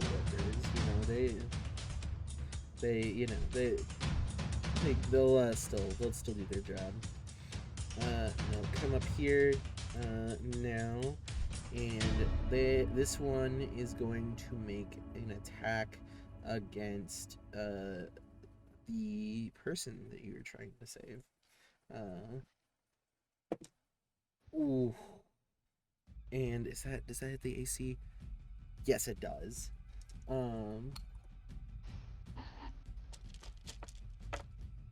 In that individual, the guy next to you, he doesn't get killed, but you see him get knocked over the head, and he's starting to bleed pretty profusely at this point. And then because she does not want to leave her friend to deal with Frederick alone, gonna try to attack Frederick. That is a 14. Hits. And that is 4 points of piercing damage. I'm only rolling 2s on my d6s, apparently.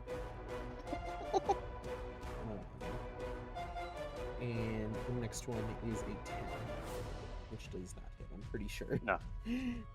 Then that was the first attack from the Genasi. Second attack from the Genasi is a 15. Wait, what was the first one? The first one was a 10. Oh, okay, yeah, 10. Yeah, missed. The next one hits. Yeah. And then this one is a 3 points of piercing damage. Mm-hmm. 3 points? Yep. Yeah, I am fine. And that's their turn. As it's Frederick's turn. Alright, let's take care of the guy on the left.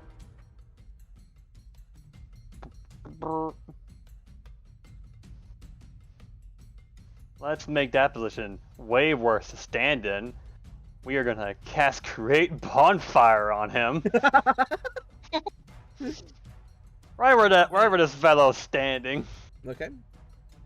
So she is now standing on a bonfire. What damage does that do to her? I put it in chat. It is 1d8 for when you start your turn in it. Nice. I think right now they take a d8. When their turn rolls around, they'll do it again. You might have the spell, the token for that too in that package I Oh, sent. I think you're right.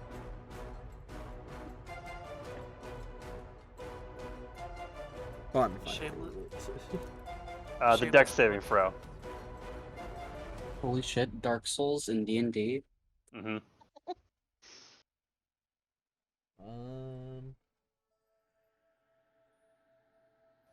I don't remember which one of these it is. I believe it's is it this?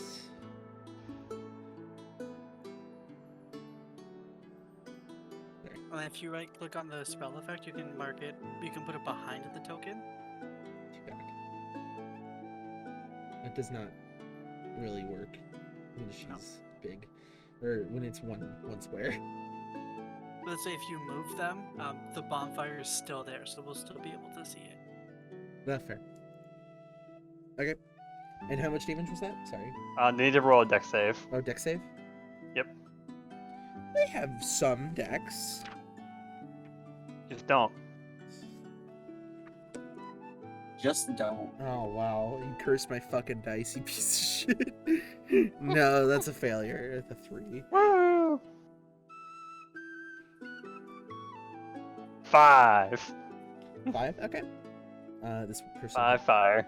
The human had actually not been hit yet. I don't imagine the fire is going to do much to a fire genasi. Well, it's, no, it's well. on the human, so... This person's getting hit by it. Yeah, no, that's what I'm saying. Like, it's better to do it on that person Yeah. than the fire element. This stranger can run away with a little bit more safety now. I have a question whenever it wraps around to my turn. Gotcha. Is there anything else Frederick's doing? Got nothing else. Okay. Next up is Glory. How high up am I on this roof? Just out of curiosity. At the tip of the roof, you're probably about 17 feet. And how's That's this cool. fire genasi looking? 15 She's to looking- 17 feet. It's pretty. Okay, and the fire genasi's looking pretty beat up. Yeah, somewhat at this point, yeah. I really didn't want to do this yet. Glory is going to kind of shift his shoulders a little bit, and leap off of the roof and spread his wings, and he is going to fly down and land behind her again. Bat wings, full on display, so everyone sees them. And I'm gonna make an attack with my short sword, with my long sword again while she's flying. Gotcha. You guys see these large bat-like wings that protrude from Rory's back, hidden behind the cloak. They are the cloak. Oh yeah, Fun you're right. fact. They are the cloak. They are the cloak. Dirty 20 to hit. That hits. 8 magic slashing and 2 lightning. Sorry, 9 magic slashing and 2 lightning. That will kill that thug. Yes. And Glory will just smile menacingly, and then he's gonna step up to this one and just kind of bring the wings in a little bit and just wrap them back over his shoulders. Okay. Maybe we should keep one of these people alive. This individual is now gonna use his action to disengage, and then 5, 10, 15, 20, 25, 30 away. And go find those guards. Basically. I'm just gonna point the tip of my blade at the human standing on the bonfire, and I'm gonna tell them to surrender.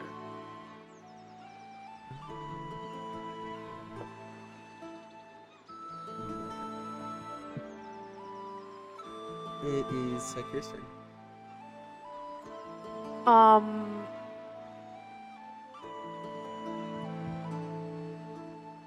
Well, here's the thing.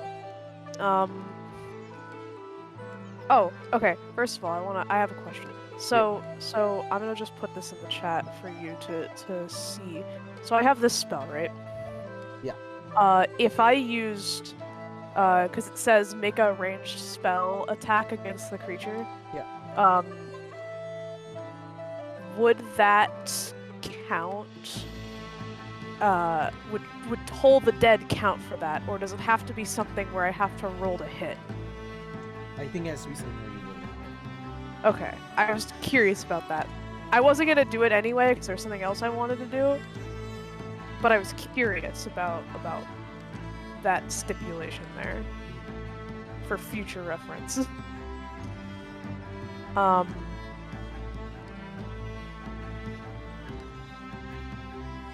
Wait, which part of this are you talking about? Are you talking about the It says you create a ghostly skeletal hand in the space of a creature within range. Yeah. Make a ranged spell attack against the creature to assail it. Yeah, that is the attack. This spell itself is a ranged spell attack. Oh, it's a ranged spell attack? Okay. Yeah, I because thought it was on a like hit. part of the action kind of thing. No, Like it's one of those weird things. Okay, never mind.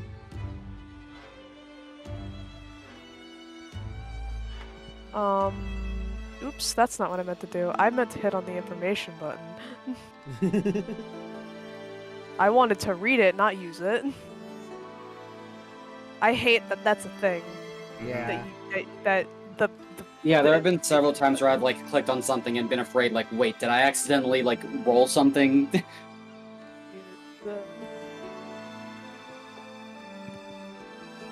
Yeah, Kim, you can't click on other people's Uh-oh. things because there'll always be error. Look, I tried. I'm just letting you know, because I've already seen this a lot. People try to roll damage for someone else, and it's not gonna happen. That's pretty funny. It's always funny to read it.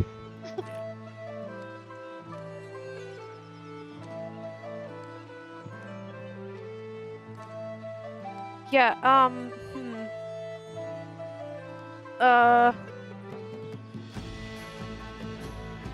this was the guy who was pretty intimidated at the beginning, right? Yes. Hmm. She's kind of holding onto her short sword, looking between the three of you, pretty frantically.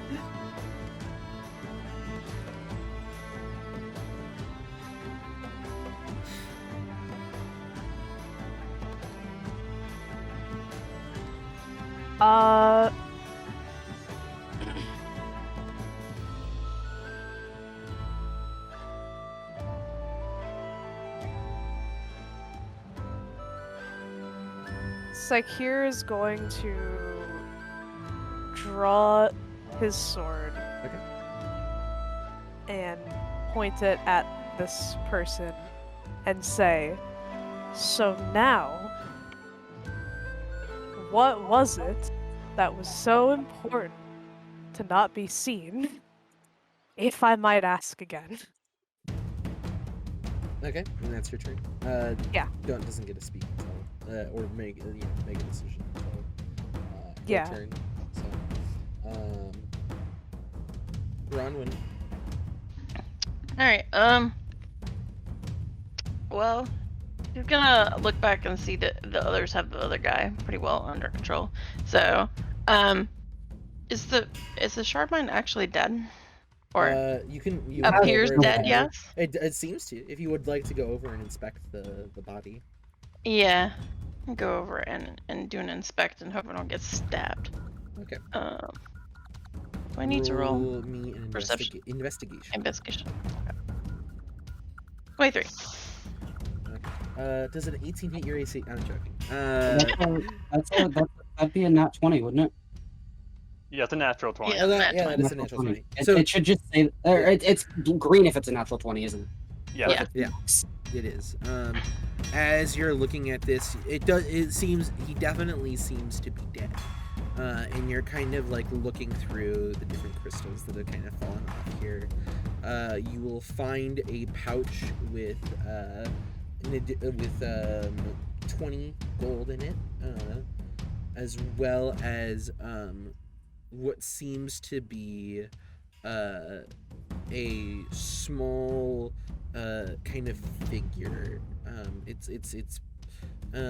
It doesn't seem to be crystalline in nature. It's definitely carved from stone or some kind of painted. It looks to be some sort of sharpened claw with 4 points and like 3 fingers and a thumb that are all like sharpened to a point and kind of slightly curled.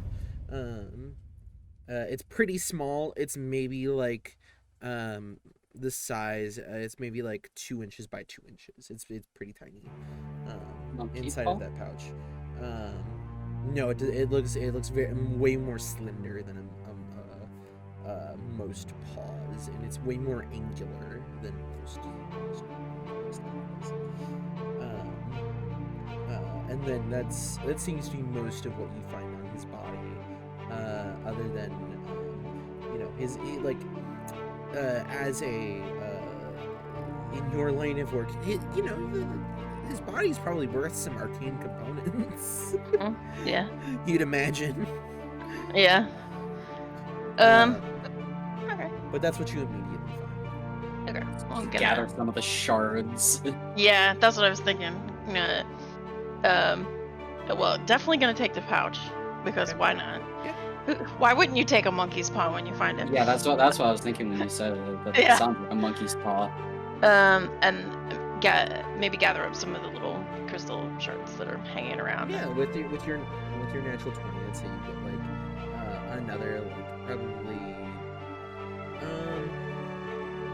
we'll go with another 15 golds worth of quartz gems. Of fine quartz gems. Cool. Because most quartz isn't worth that much, but this is like some very pristine pieces.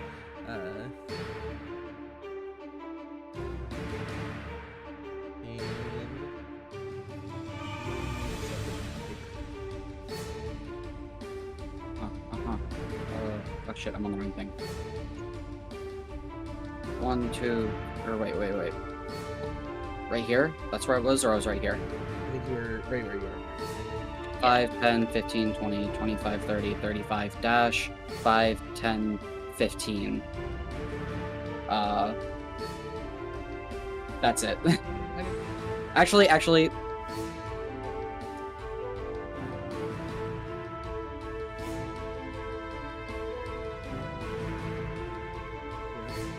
I imagine I'll just have my sword pointed at them. Or could I try to roll for intimidation as a bonus action? Sure. I mean, you could have dashed with your weapon. I mean, yeah. Either way, Yeah. it doesn't. Because doesn't normally really it matter. is supposed to be an action for a lot of rolling skills, but Is it? Oh, okay. in a lot of cases in SW5e, it's typically either or, depending on which skill it is, but 5e it's typically just a action. What is that? What's a 19? 19, 20, 21, 22. 22. 22. 22? This person. I need to turn my light on so I can She- actually see my dice. She is shaking with her hands. Her hair that's kind of back in like this long braid that flows back down the back of her head. You can see she's sweating. Her palms are like clammy. She's a little Knees pale. weak, arms are heavy. Yeah, He's absolutely. a little on fire. A little on fire. And she just like she's like worried to some extent that if she puts her weapon in, we're going to kill her. I mean, I guess while intimidating her, I could just say like, if you surrender, we'll let you live. If she does look like she's afraid to put her weapon down. Yeah. And Piper means that. That's the end of your turn? Yep. Can't do anything. Her turn, she... Deck save. Oh, yeah. She's in the fire. That is a... 13.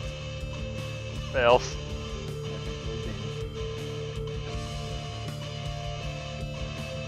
5 fire damage. what? 5 fire damage. She burns a bit more. Okay. Drops her sword. Can I please not be in the fire? Please.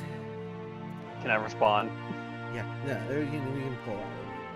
Yeah, when it's his turn, he'll say, "I'll turn it off" when it's his turn. And it'll fall away. what's my vibe like, Zoe? From her? No, not from her specifically, but you know. From like this scenario, from what? Yeah. Yeah. Intrigue is the main thing that you're getting, not necessarily the usual. Okay. I will put my sword away as well and just put a hand on her shoulder. I wasn't done on my turn. Oh, Okay. sorry. Yeah. I mean, for the most part, we're going out of the turn. But yeah, what do you? I'll let them DM you something. Okay.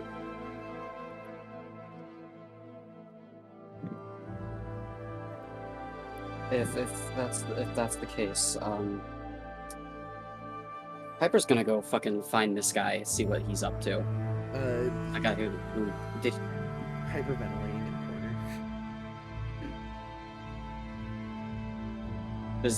Does he notice anything when they approach?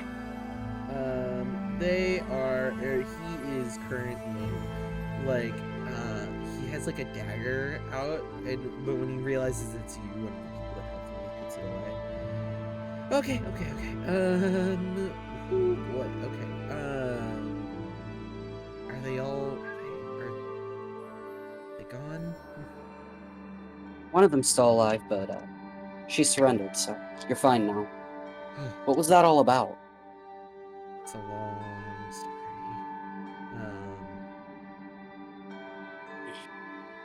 I searching for somebody, and I saw something that I wasn't supposed to see, I think, and then they just kind of started coming after me. I've been kind of running through the streets for the last day or two. What'd you see? Some people grabbed.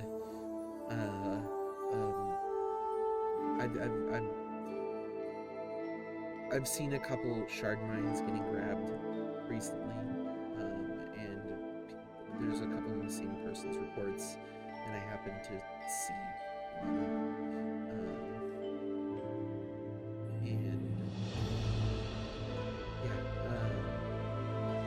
Happened to see one, and they just nobody was supposed to see it, I think, and they came after me. Seems like you've had a long day. Yeah, a little bit. While I was up there, I saw guards on their way. If you wanna, They're fill actually them in. they're probably starting to. They're almost here at this point. And we'll go back to the beginning. So, Maury is just kind of, or not Maury. Maury? Hooray! Maury's here. Glory. This is actually where he went, everybody, just so you know. Wow. So cool.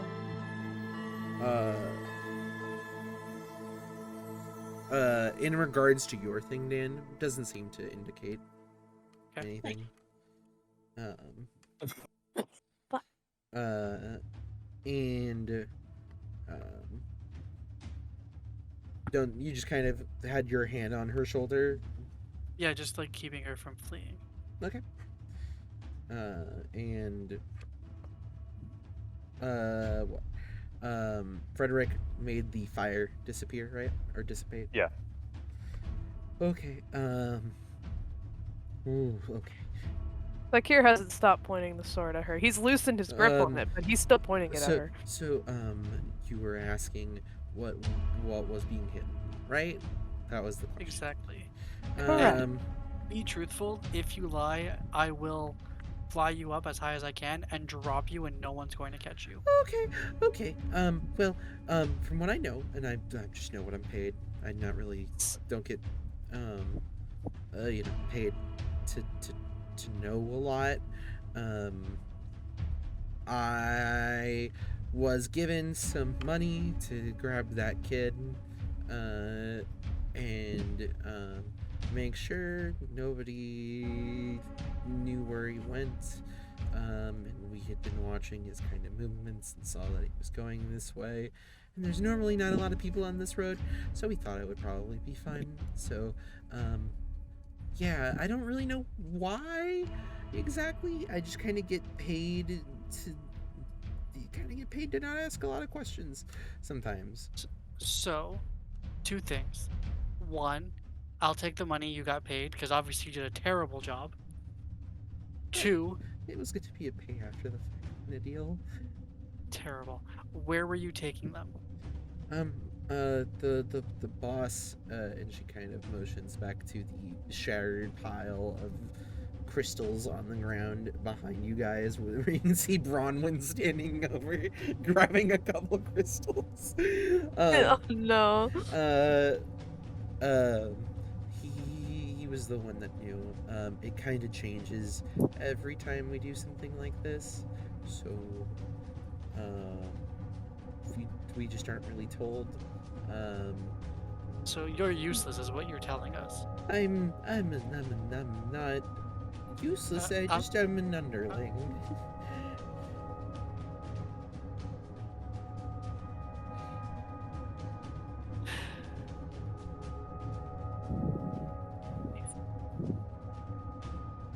Like, Kyr's gonna put away his sword.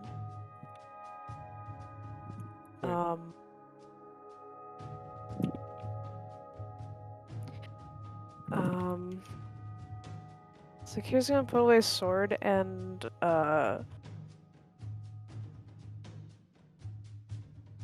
tell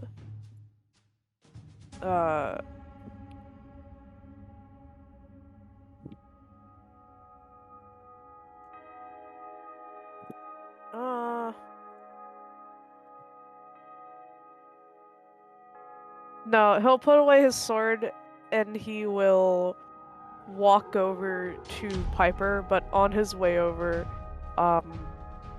he's going to jot down some just really quickly, like something about what happened. Okay. Like a brief summary. Okay. Gotcha.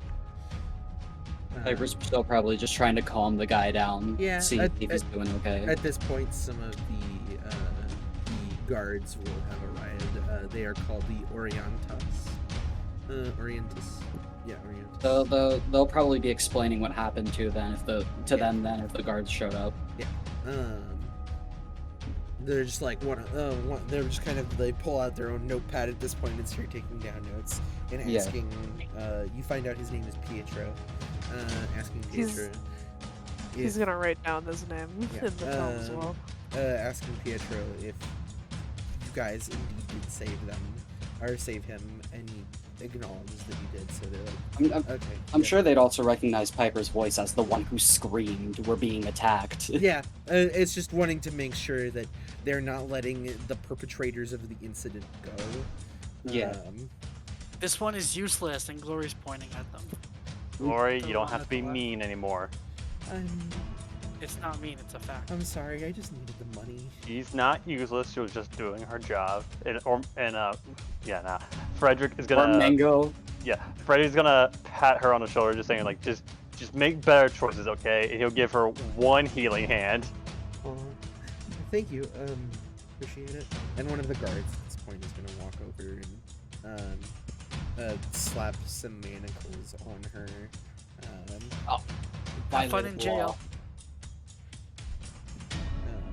And start like holding her back over to Pietro. Pietro just kind of like gives like a wide berth of about 5 feet to the lady as she's pulled down this way.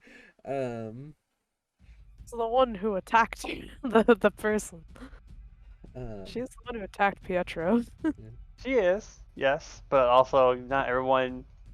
She's just an underling. She's not in charge. She's just doing what she can for her job, and we cannot fault her for. We don't I know her wasn't life. talking about that. I was more Okay. referencing why she made Never such mind. a wide berth. I'll take back my speech. And the guards kind of convene in this area. A couple other people are kind of watching and around, as you guys kind of are in this area conversing. The guard is going to come up to Piper, because you were right there. Yeah. Anything else you can tell me about the perpetrators of particular import?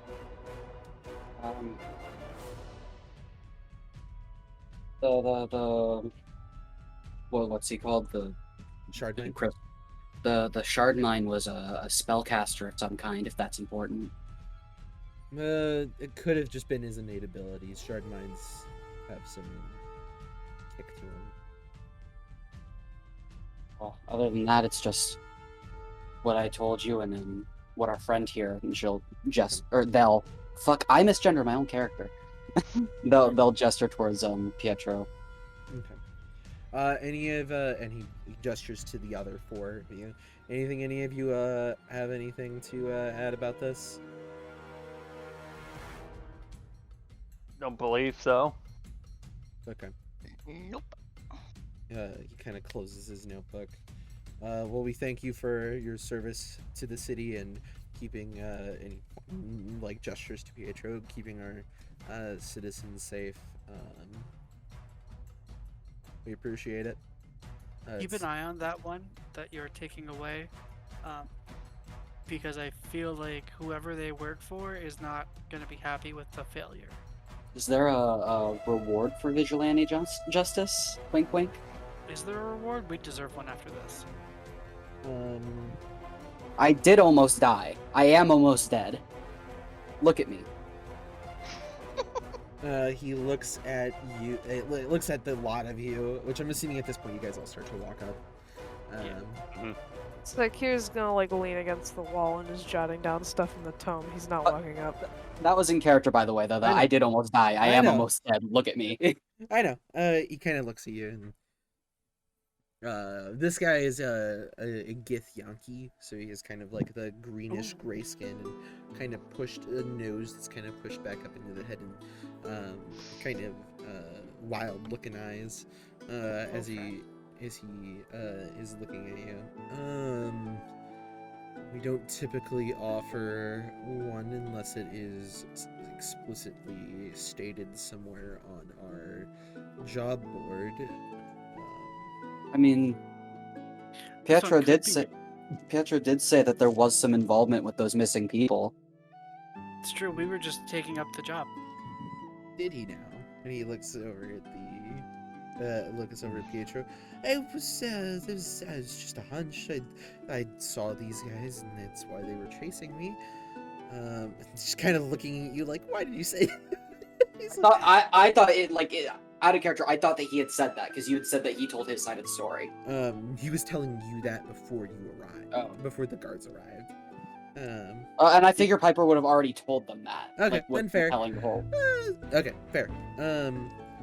We'll look into it. There's no concrete evidence tying these guys to that, as far as we can see. At least get us a meal and a night at the inn for our troubles. You're asking a lot for vigilantism. Shh, shh, shh, shh, shh. He looks Quiet. at you guys, looks at his partner. His partner is pretty tall looking human. Taller than me. Yeah, probably about 6'6". Oh shit. Pretty tall. Pretty lanky, but and somewhat muscular. Tall lady. What do you think? And she just kind of looks at the lot of you. Eyes kind of stop on Frederick. They seem on the up and up. The only fucking one in our group that is on the up and up.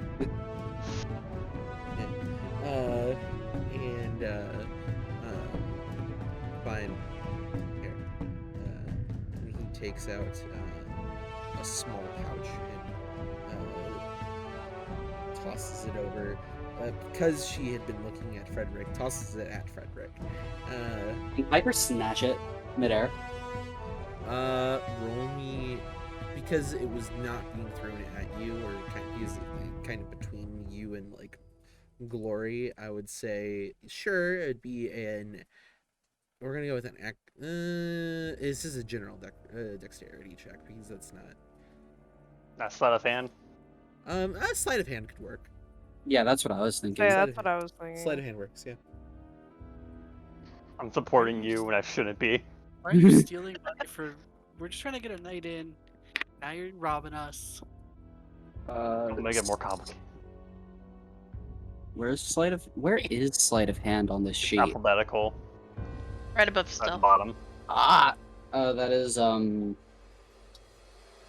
what's 6 plus 7? I'm stupid. 13. 13. That's fucking 23 then. Okay. I rolled a 16.